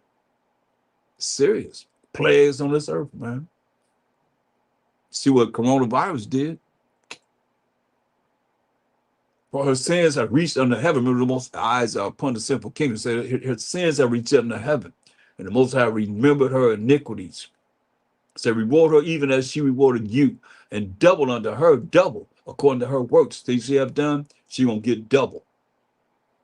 In the cup which she have filled, filled to her double. So whatever they done, they gonna get double. It's all right, because we got double. Oside's fair, he's just. And nobody cry about what happened to us, but they cry about when you hear what it is that they gonna get. Go to Isaiah the 40th chapter, the first verse, and the second verse. It says, comfort ye my people, said your power. Most High power, Abraham, Isaac, and Jacob. Jacob being the forefather of the 12 tribes of Israel. He says, speak ye comfortably to Jerusalem, and cry unto her that her warfare is accomplished. See the warfare that we have against the Most High and not doing what he says we're supposed to do is accomplished. That her iniquity is pardoned. You know, that's love that the Most High for us. He said, our iniquity is pardoned. Listen what it says. For we the 12 tribes of Israel, have received of the Most High's hand double for all her sins. See that? So they're going to get double. We receive double, and we the chosen people of the Most High. And he gave us double. For she had received double for all her sins. You see it, it's right there. Going back to Revelation 18. Verse 6, reward her even as she rewarded you, and double under her, double according to her works. Like we got double for our sins, they're going to get double for theirs. In the cup which she have filled to her double. Straight up. It say, how much she have glorified herself and lived deliciously. So much torment and sorrow give her. But she said in her heart, I sit a queen, and am no widow, and shall see no sorrow. Like, you know, they're like, we are the baddest Army, Navy, Marines, Air Force in the world. Nobody could touch us. That's what they say. Right? Therefore shall her plagues come in one day. I hope you're not a part of this. Death and mourning and famine, and she shall be utterly burned with fire. But strong is the Most High power who judges her. That's coming from the Most High. Strong is the Most High power that judging her. So what you gonna do? That's why I said we have to have our spirit right with the Most High. I tell you, that's the only way. You ain't gonna, you gonna avoid what's coming here, because everybody got their missiles pointed right here at America. Let's look at something now. Wisdom of Solomon 5 and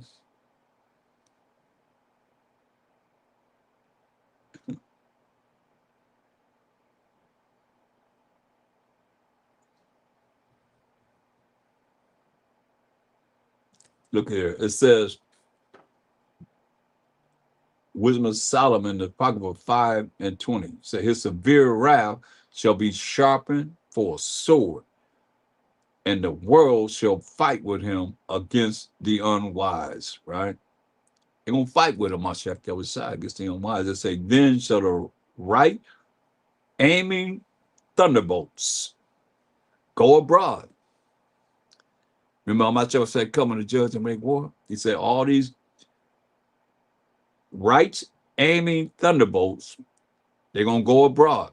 And from the clouds, from the IFOs, from what the white man called the UFOs, we call them IFOs, from the clouds, as from a well-drawn bow. See that? As from a well-drawn bow, shall they fly to the mark. These missiles, man. That's all we can think of, right? But it's talking about, and hailstones full of wrath shall be cast as out of a stone bow. How are you going to fight this? How are you going to stop something from coming from the sky? When the Mashayach said, coming to judge and make war with the power of the Most High. You hear that? and hailstones full of wrath shall be cast as out of a stone bowl, and the water of the sea, you're going to raise the water up, shall raise against them, and the flood shall cruelly drown them. Remember, he put the rainbow in the sky to remind himself that he's not going to flood the earth, but he's going to cruelly drown people. He's going to raise the sea up to drown people. After you sit the missiles, look, yeah, a mighty wind, it's like a tornado, hurricane, a mighty wind shall stand up against them. This warfare, how you going to fight this? You can't fight this now. All the disasters they have on this earth. They be saying, oh my God, that's all you hear. Yeah, a mighty wind, a tornado, like you ain't never seen before. A hurricane, he already said the sea gonna rise the sea up and cruelly drown people. Now he's saying, yeah, a mighty wind shall stand up against them, and like a storm shall blow them away. Thus iniquity shall lay waste the whole earth, and all dealings shall overthrow the thrones of the mighty. Overstand this. And it's powerful. So these are the things that we're looking at, and go to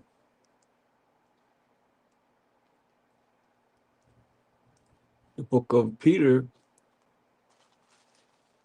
3, First Peter's 3rd chapter.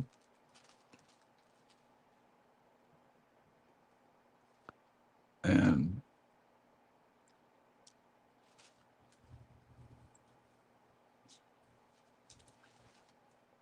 Second Peter's 3. And we're gonna look at verse 9. And give a like to the video and subscribe to the channels. It says in 2 Peter 3:9, it says, the Most High is not slack concerning his promise. And you've heard the promises, all the things that we've heard tonight. As some men count slackness, but is long suffering to usward, not willing that any should perish, but that all should come to repentance. You know? That's why you got to look at,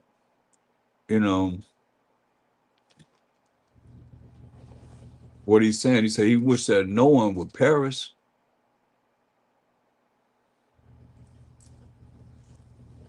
but he want everybody to come to repentance. He told us, Acts, the 3rd chapter, Acts 3:19. He said, repent ye therefore and be converted. I mean, you got to change. You have to change. That your sins may be blotted out, when the times of refreshing shall come from the presence of Mashayach Yahawashi. And he shall send a Mashayach Yahawashi, which before was preached unto you, whom the heaven must receive until the times of restitution of all things, when he send them back to judge and make war and set righteousness on this earth, which the Most High has spoken by the mouth of all his holy prophets since the world began. See, so now when you look at about the Second Peter's the 3rd chapter, because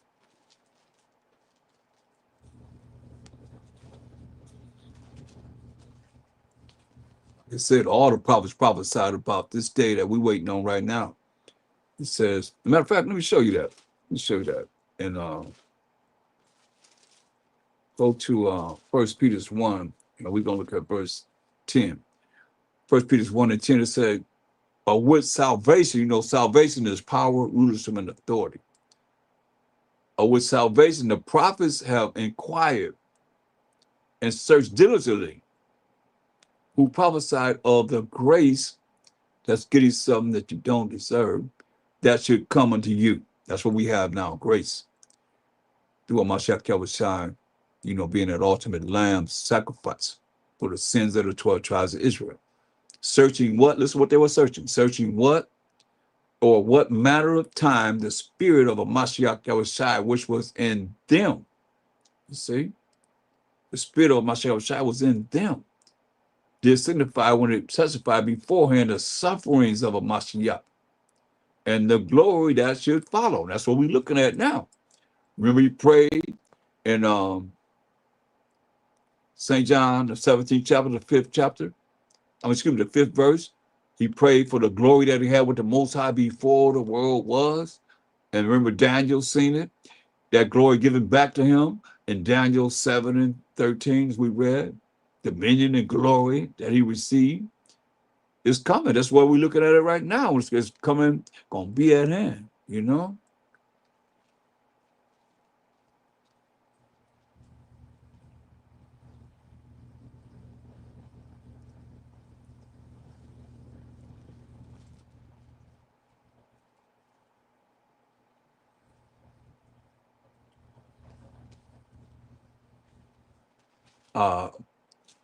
We're going back to 2 Peter 3, the 3rd chapter, and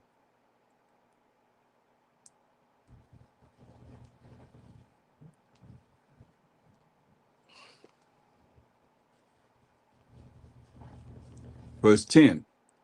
But the day of the Most High Mashayach Yahawashi will come as a thief in the night. You don't know when the thief coming.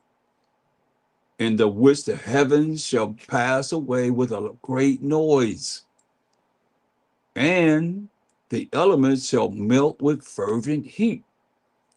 So the heavens gonna pass away with a great noise, and the elements, that's the atoms, the protons, the neutrons, the electrons, shall melt away with fervent heat. And the earth also and the works that are therein shall be burned up. You're going to burn it up. So there's two purifying elements. You got water and you have fire. And the Most High going to use the fire to cleanse this earth. And a lot of places are going to be just burned up, period.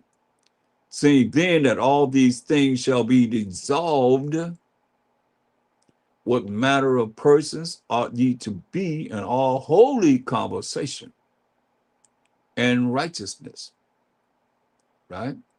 So we know to be holy is Romans 7 and 12, right? Holy conversation. So what would be a holy conversation? You're talking about these scriptures. You're talking about something besides yourself, or ourselves, I might say.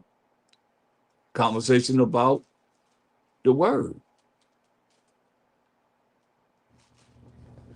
In Romans 7 and 12.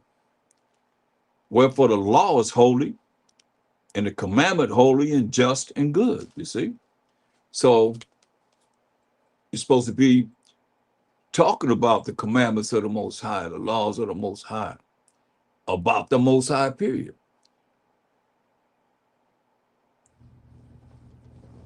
Second Peter 3 and 11, seeing then that all these things shall be dissolved, what manner of persons ought ye to be in all holy conversation and righteousness, looking for and hasting unto the coming of the day of the Most High, while Mashayach Yahawashi, wherein the heavens being on fire. See that? The heavens being on fire shall be dissolved, and the elements shall melt with fervent heat. Nevertheless, we, according to his promise, look for new heavens and a new earth, wherein dwelleth righteousness. Remember, he's coming to judge and make war in righteousness. So we're looking for righteousness to be on this earth. And that's the laws, the same commandments that these preachers are saying that we not under.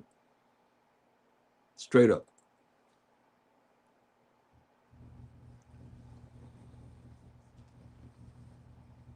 Wherefore, beloved, seeing that ye look for such things, be diligent that ye may be found of him in peace, without spot, without sins, and blameless.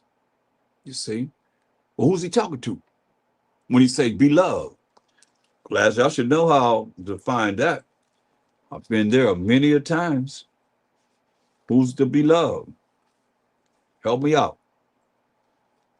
Who's the beloved? Anyone know? Can y'all help me out? I need a little help. Come on, class. How do we know who the beloved is? I don't know. What if I didn't know? Y'all help me out? Anyone? Oops. Nobody know how to define who the beloved is. It's clear. Okay. Baruch 3 and 36. Just define the beloved. He's saying beloved. It's very important. It helps to be able to break down these scriptures without a shadow of a doubt. Nobody can gainsay on it. Look, just to be loved. Baruch 3:36. He have found out all the way of knowledge, and knowledge is gathering information, and have given it unto Jacob, his servant, and to Israel, his beloved. See that? To Israel, his beloved. So the Israelites are the beloved. You see, beloved, Beloved, is talking to the Israelites. You see, because we're the beloved. As it just said, Israel, my beloved. So that's how you know it's talking to the Israelites. So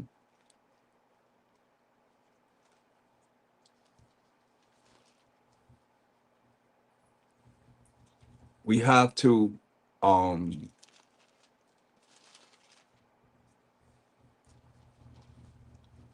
we have to be ready for what's going down ourselves, because we in those times, as you can see, very much so. It's time that we look into best our abilities to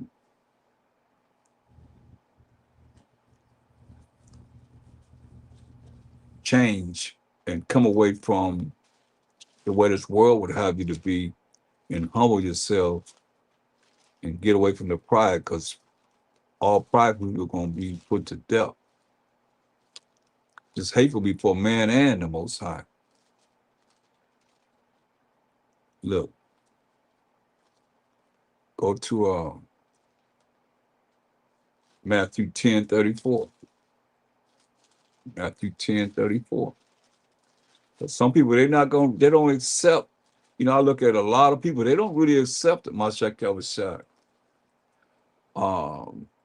Matthew 10:34 said, think not, so again, think that I am come to send peace on earth. He said, I came not to send peace, but a sword. That sword, we read in Revelation 19:15. You can go back there again. He said, but a sword. Look, Revelation 19 and 15. And out of his mouth go up a sharp sword, that with it, this sharp sword, he should smite the nations. He should kill the nations. And he shall rule them with a rod of iron. That's the laws, the commandments of the Most High. And he treaded the winepress of the fierceness and wrath of the Almighty Most High, man. So everybody got to bow down to what it is that he's bringing forth. Once he said, like he said, hey, the Muslims going to be shot into the ends of the world. And he tell us, man, like, people not really recognizing, man, this is real. Go to the book of Isaiah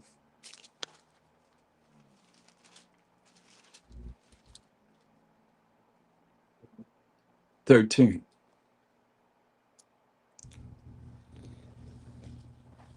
Verse 6 says, howl ye. For the day of the Most High is at hand. It shall come as a destruction from the Almighty.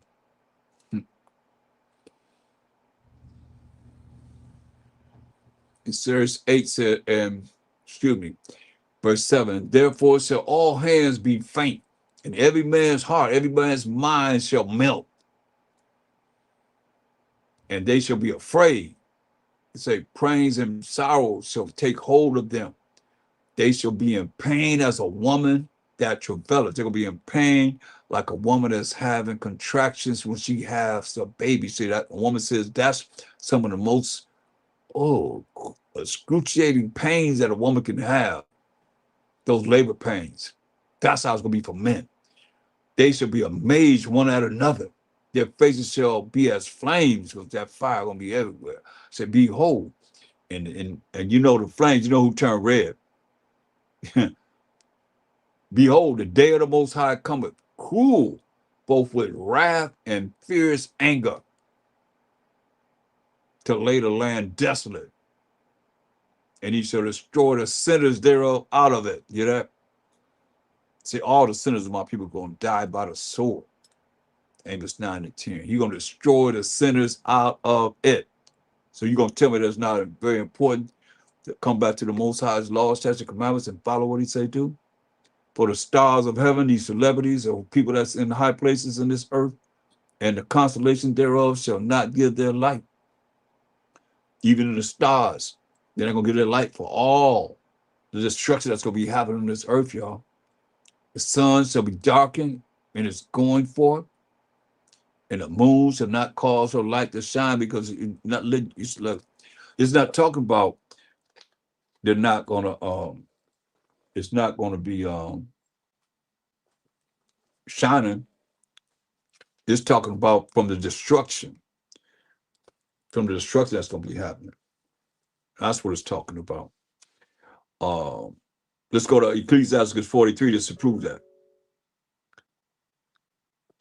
And it says, he made the moon. This is, Ecclesiastes 43 and 6. It said, he made the moon also to serve in her season for declaration of times and a sign of the world.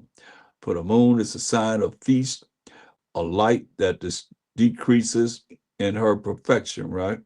It says, the month is called after her name, increasing wonderfully in her changing, being an instrument of the armies above, shining in the firmament of heaven, the beauty of heaven, the glory of the stars, an ornament giving light in the highest places of the Most High in the sky. It says, at the commandment of the Most High, the Holy One, power of Abraham, Isaac, and Jacob, they will stand in their order and never faint in their watches, okay? So they ain't gonna never faint.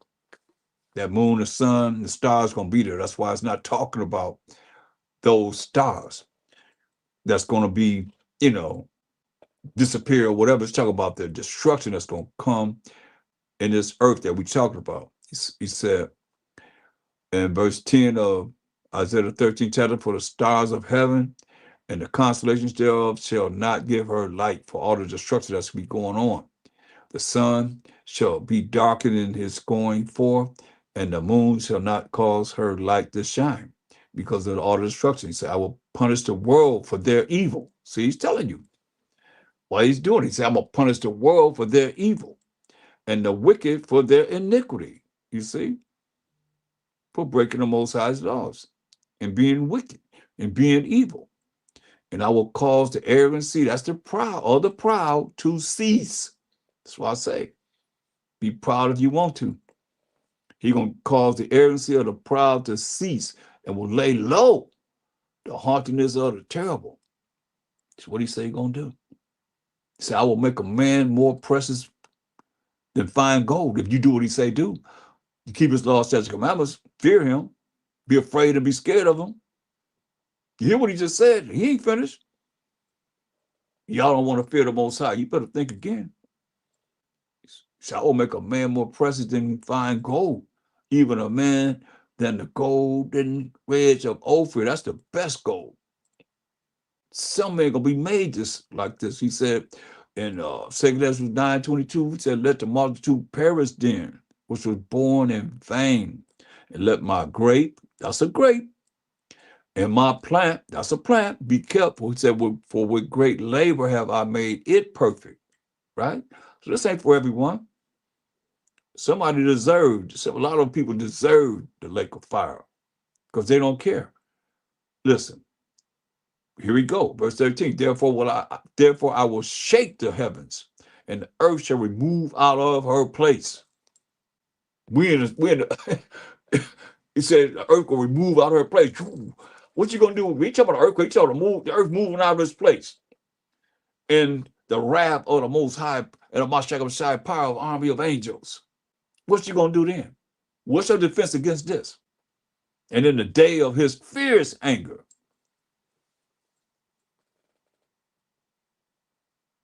he goes on to say, and it shall be as a chased roe, and as a sheep that no man taketh up. They shall every man turn to his own people. When it's wartime, everybody gonna turn to their own people, and they're gonna be like a chased deer.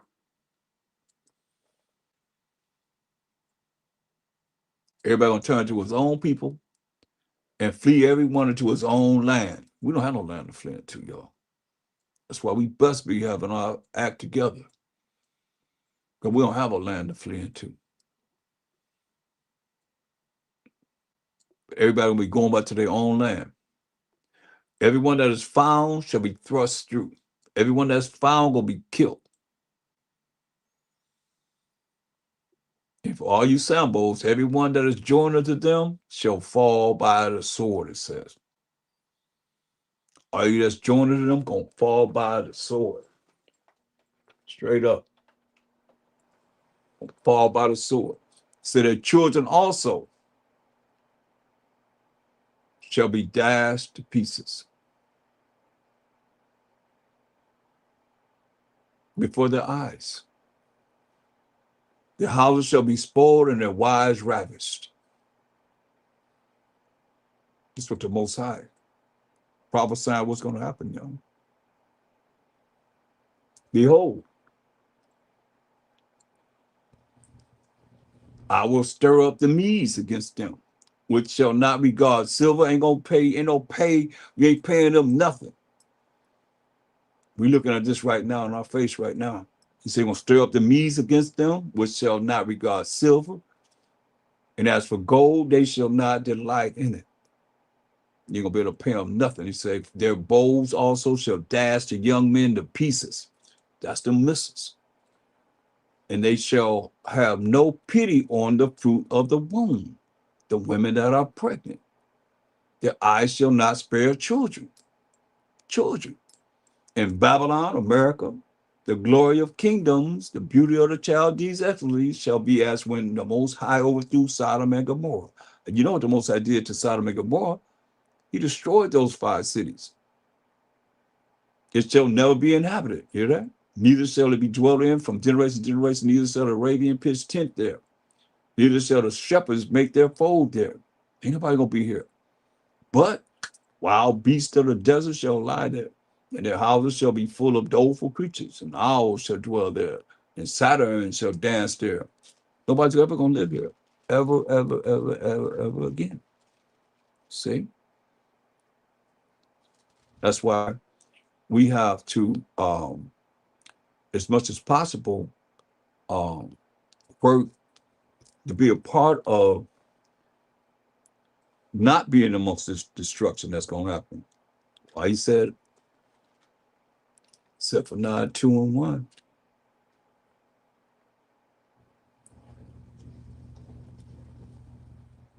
Except for 9, 2, and 1. He said, gather yourselves together. Yeah. Gather together, O nation not desired. That's us, man. Remember, how much Yahawashi was despised, right? They tell you how Paul and the apostles were despised. And it's terrible, man, how even with the prophets, man, look what happened to the prophets, man. You're talking about despised, man.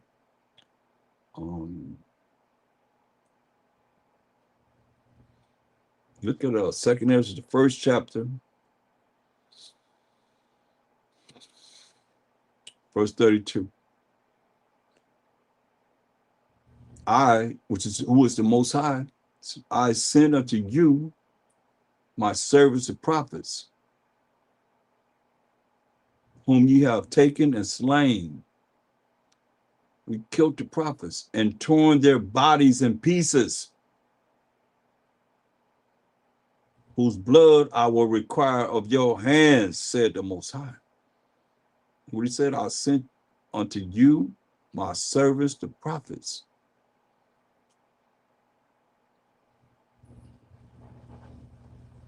whom ye have taken and slain.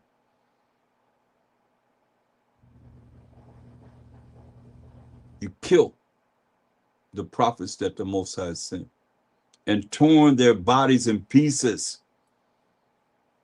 Not only we did this, we know that the Greeks did it.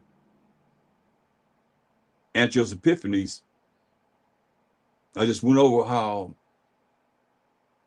Eleazar, he was 90 years old. They tortured him to death because he wouldn't eat swine. And a mother, just a case scenario, and her 7 sons, they tortured them. Cut their tongues out, cut their body parts off, and boiled them in hot cauldron of whatever they had boiling in it. What a way to go. I send unto you my servants, the prophets, whom ye have taken and slain, and torn their bodies in pieces. Not only kill them, but just, how do you hate someone just to tear their bodies in pieces? Whose blood I will require of your hands, said the Most High. So we did a lot of things that's wrong. That's why the Most High said, for those that are wants to be part of the remnant,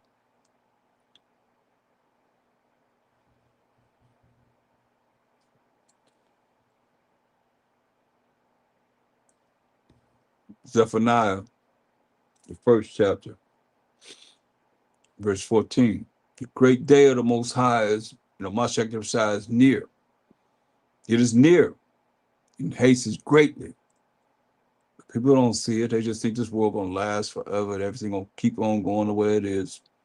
I mean, just like he said in the day of Noah, everybody's having fun doing this and doing that. Then it came. The rain came.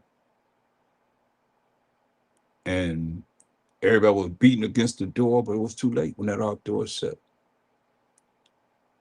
It is near and hastens greatly, even the voice of the day of the Most High that you hearing. The mighty man shall cry there bitterly. It's like a lot of bravery to me. Say the mighty man shall cry there bitterly. That day is a day of wrath, a day of trouble and distress, a day of wasteness and desolation, a day of darkness and gloominess, a day of clouds and thick darkness, a day of the trumpet, an alarm against the fenced cities and against the high towers. Ain't no real security. When the Most High sent forth the wrath that we done read about in this lesson. And I will bring distress upon men, that they shall walk like blind men, like they can't even see, because they have sinned against the Most High. You think it ain't important? We read what sin is in 1 John 3 and 4. The transgression of the Most High's laws, the laws that the Most High wrote with his finger. And I will bring distress upon men, that they shall walk like blind men, because they have sinned against the Most High. And their blood shall be poured out as dust, and their flesh as the dung. Neither their silver nor their gold shall be able to deliver them in the day of the Most High's wrath. Care how much money you have, he said. You ain't going to be able to deliver yourself. It ain't going to do you no good. When it said, neither their silver nor their gold shall be able to deliver them in the day of the Most High's wrath, but the whole land shall be devoured by the fire of his jealousy. But he shall make even a speedy riddance of all them that dwell in the land. That's why he told us, Zephaniah 2:1, he said, gather yourselves together. Yeah. Gather together, O nation not desired, before the decree bring forth, before the day pass as a shaft. Let you know the day that's coming, man, is just like the part of the wheat that just the wind just blow away. Part that we don't have to use. That's how you looking at it. Before the fierce anger of the Most High, while Mashayach Yahawashi come upon you, before the day of the Most High's anger come upon you, say, seek ye the Most High, all ye meek of the earth. So you talking about the proud? He says, seek ye the Most High, all you meek, all you that's humble of the earth.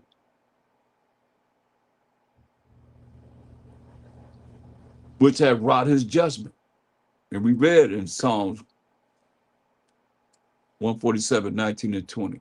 He showed his word unto Jacob, his statutes and his judgment unto Israel. He have not dealt so with any nation. As for his judgment, they have not known it. Praise ye the Most High. We read that. We the ones as the Israelites that have wrought his judgment for breaking the Most High's laws. Seek righteousness, he said. Let's define righteousness. That's why I say it's very important to know these key words to be able to observe it and get closer to the Most High.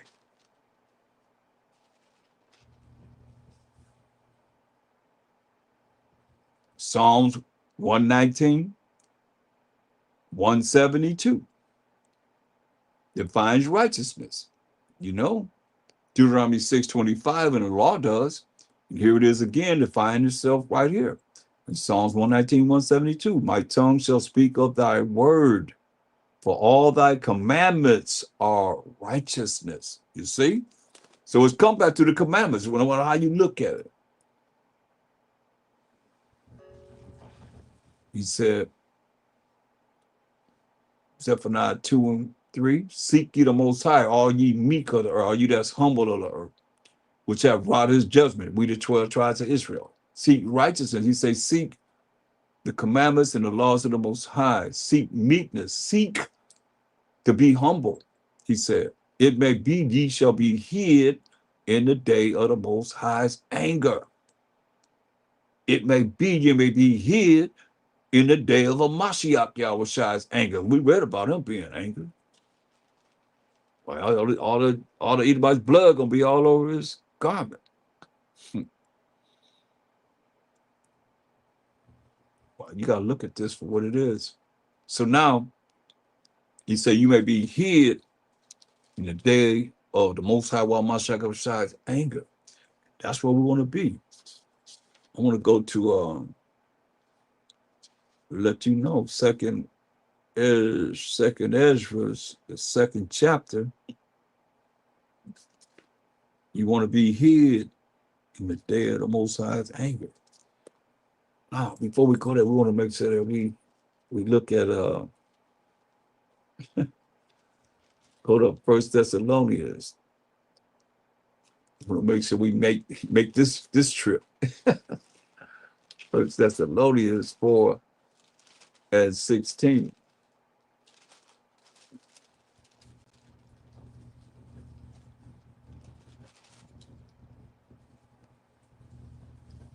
For the Most High, while Mashayach Yahawashi himself shall descend from heaven with a shout, with the voice of the archangel, and with the trump of the Most High, and the dead that have died by Shema Mashayach Yahawashi shall rise first, right? Then we, which are alive, then you know we're going to be alive, a lot of us going to be alive, and remain shall be caught up together with them in the clouds, with in the chariots, to meet Mashayach Yahawashi in the air. And so shall we ever be with Mashayach Yahawashi. Wherefore comfort one another with these words. That's why he said, look, go to Revelations 11 and 12, I believe. And I heard a great voice from heaven saying unto them, come up hither. I said, come on up hither. And they ascended up to heaven in a cloud. We know that cloud is defined. We defined it earlier in Psalms 104 and 3. It's a chariot of the Most High, the eye of old, identified flying object that's run by the angels. They'll say, come up hither. And they ascended up to heaven in a cloud. And their enemies beheld them. Hear this? Enemies gonna behold us, right? And when you go to Wisdom of Solomon, they're gonna be looking at us. Most High will to be us going up in these chariots, right? And you tell you what they're gonna say. Wisdom of Solomon, the 5th chapter. Let's start at verse 1, because this is what we're dealing with now. It say, then said a righteous man, those that keep the commandments of the Most High, stand in great boldness in the face of such as have afflicted him and made no account of his labors. That's what we're doing right now. When they see it, they shall be troubled with terrible fear. Don't get it twisted. They see it as they're going to be troubled with terrible fear and shall be amazed. This is what I want to go to, at the strangeness of his salvation, so far beyond all they look for. So you just heard him say that in Revelation 11 and 12, it said, and they heard a great voice from heaven saying unto them, come up hither. And they ascended up to heaven. So we going up in these chariots in a cloud, which is the chariots of the Most High, and their enemies beheld them. So our enemies going to be seeing us going up in these chariots, these IFOs, right? And what they're going to say? Wisdom of Solomon 5 and 2, when they see it, they shall be troubled with terrible fear and shall be amazed at the strangeness of his salvation, so far beyond all they look for. And they, repenting and groaning for anguish of spirit, shall say within themselves, this was he? What they're going to be saying as they looking up. This was he whom we had sometimes in derision and a proverb of reproach, a disgraceful names for them. We fools account of this life madness and its end to be without honor, right? How was he numbered among the children of the Most High? And this loudest among the saints. They don't believe what we bring it up. Therefore have we erred from the way of truth and the light of righteousness. We know righteousness is keeping of the laws of the Most High. The commandments of the Most High have not shined unto us. And the sun of righteousness rose not upon us. This is what they say. Verse 7, we wearied ourselves in the way of wickedness and destruction. Yeah, we have gone through deserts where there lay no way. But as for the way of the Most High and the Mashayach Yahawashi, we have not known it. So it don't matter how much is being taught, it's going to be those that's going to say, we have not known the way of the Most High while Mashayach Yahawashi. Say, what have pride profited us? Or what good have riches with our vaunting brought us? You see, all those things are passed away. Don't mean nothing. Remember, their silver and their gold, they ain't gonna be accept nothing. They don't want to deal with this at all. It's not even gonna matter. All those things are passed away like a shadow, and as a post that hastens by. See, and as a ship that passes over the waves of the water, which when it is gone by, the trace thereof cannot be found. That's how they're going to be. Neither the pathway of the keel in the waves, man. They're just going to talk about this. But after they saying all those things, you can read all the things that they're going to say. After they say all those things, then when you look at verse 12, verse 13, well, let's read verse 12 again, because it says in Revelation 11 chapter, it says, and they heard a great voice from heaven saying unto them, come up hither. And they ascended up to heaven in a cloud, just like we read in First Thessalonians 4:16. And their enemies beheld them. Now, you know what they're going to be saying. You can continue to read what they were saying from Wisdom of Solomon 5th chapter on down. Then after they done said all the things they said, verse 13. And the same hour was there a great earthquake, and the 10th part of the city fell, gonna be destroyed. And in the earthquake was slain of men 7,000. Complete number of men gonna be killed. 7 is the number of completion. 7000 is 7 when you add them up. A complete number of men gonna be put to death. And the remnant were frightened. You hear that remnant? That remnant was a frightened. That's that 1/3 of the 12 tribes of Israel. And gave glory to the Most High power of heaven. You see? That's why we got to look at that remnant, which is Zechariah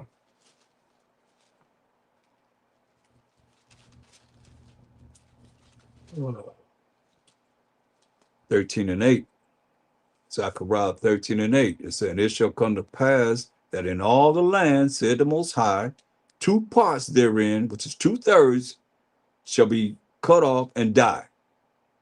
That's remember it said, the eyes of the Most High upon the civil kingdom, he's going to destroy from off the face of the earth, but he's not going to destroy that least.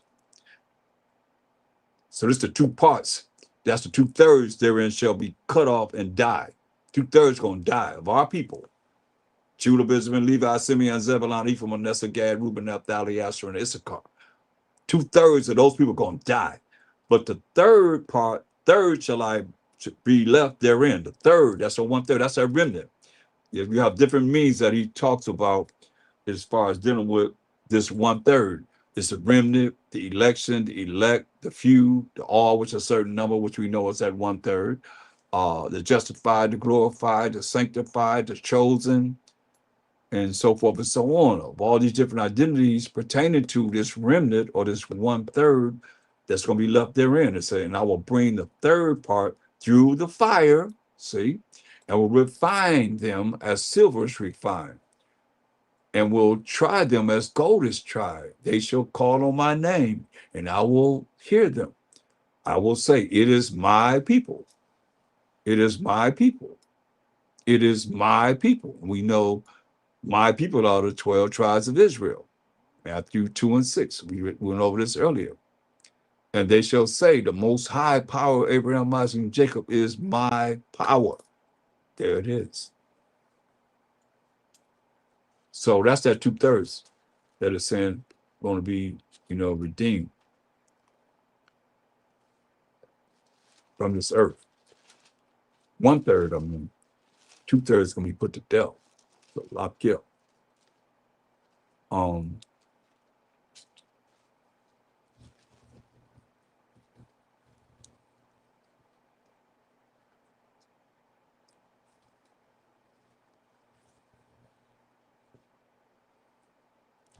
So in Matthew 24:36, it says, "But of that day that we're going over, and out, knoweth no man," Mashayach Yahawashi said, "no, not the angels of heaven, but my Father only." Only the Most High knows who's going to bring this. What we done read, into the earth.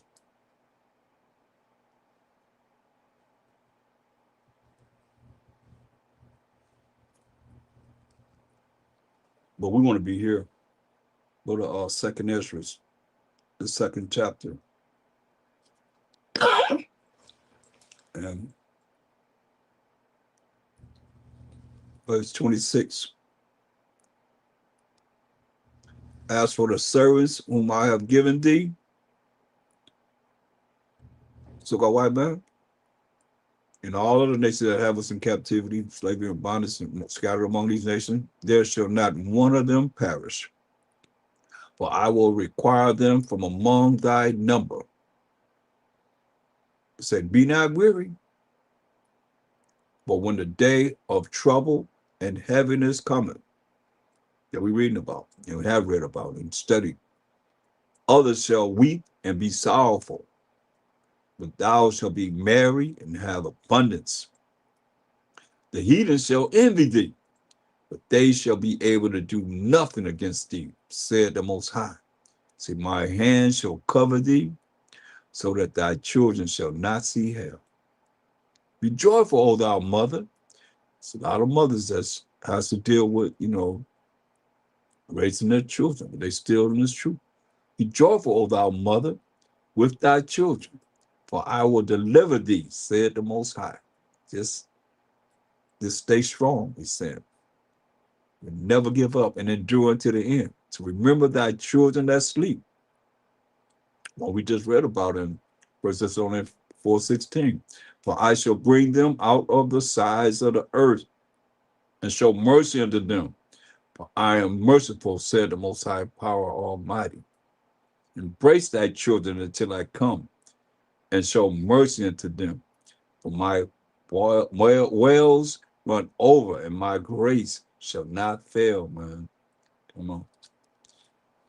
That's why we go to Job 5, Job 5th chapter, in verse 17. This is what we're working for, a hope. Job 5 and 17. All this destruction that's going on, it said, behold, um,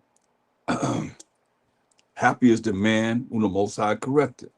Therefore despise not thou the chastening of the Almighty. So the Most High chastening us, correcting us, we make it sore and bind it up. He wounded, and his hands make whole. He said, he shall deliver thee in 6 troubles. A whole lot of troubles that we've seen within this lesson that we went over tonight. He shall deliver thee in 6 troubles. Yeah, and 7, there shall no evil touch thee. In famine, he shall redeem thee from death, and make sure that you have food to eat. Because you're going to be dying for the lack of bread. Great tribulation. He said, and in war is coming on this earth. It's already here. From the power of the sword, some people going to be right here.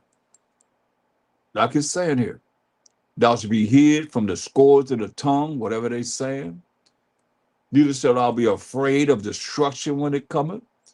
That's a great feeling to have. You know that all these bombs going to be shot into the ends of the world and just missiles and so forth, and you're going to be able to be here. Thou shalt be hid from the scourge of the tongue. Neither shalt thou be afraid of destruction when it cometh. Come on. At destruction and famine, thou shalt laugh. To be laughing at destruction and famine, it's a great place to be, man. Say, neither shall thou be afraid of the beast of the earth. Let you know the beast of the earth is going to be eating people up and killing people. But thou shalt be in league with the stones of the field, stones of the world, man. And the beasts of the field shall be at peace with thee. That's what you want to be. Thou shalt know that thy tabernacle shall be in peace, and thou shalt visit thy habitation and shall not sin. There it is again. Shall not sin. So you can't say that you ain't under the law. It's not for those. You say, we're going to visit our habitation and shall not sin. Thou shalt know also that thy seed shall be great. Most I say, a little one going to bring forth 1,000, a small one, a strong nation. And thine offspring as the grass of the earth. That's a lot. Thou shalt come to thy grave in a full age, like a stalk of corn cometh in its season. Lo, this, we are searched it, so it is. Hear it, and know thou it for thy good. Hear that? Say, search it, and know it for your good. We're going to end with Ecclesiastes,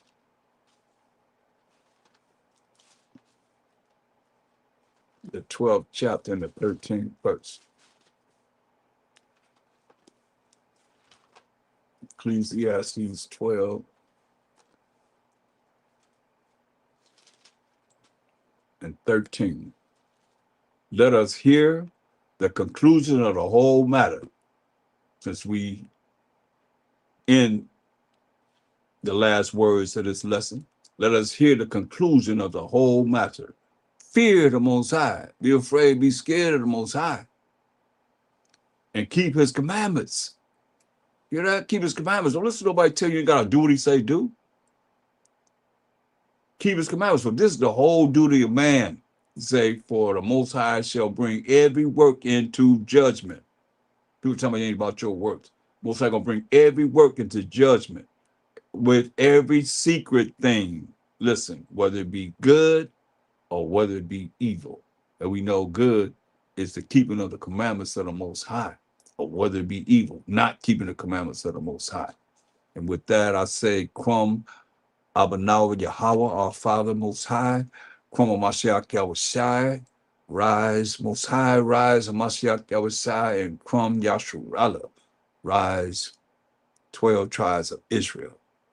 The water for joining me, and I'm out.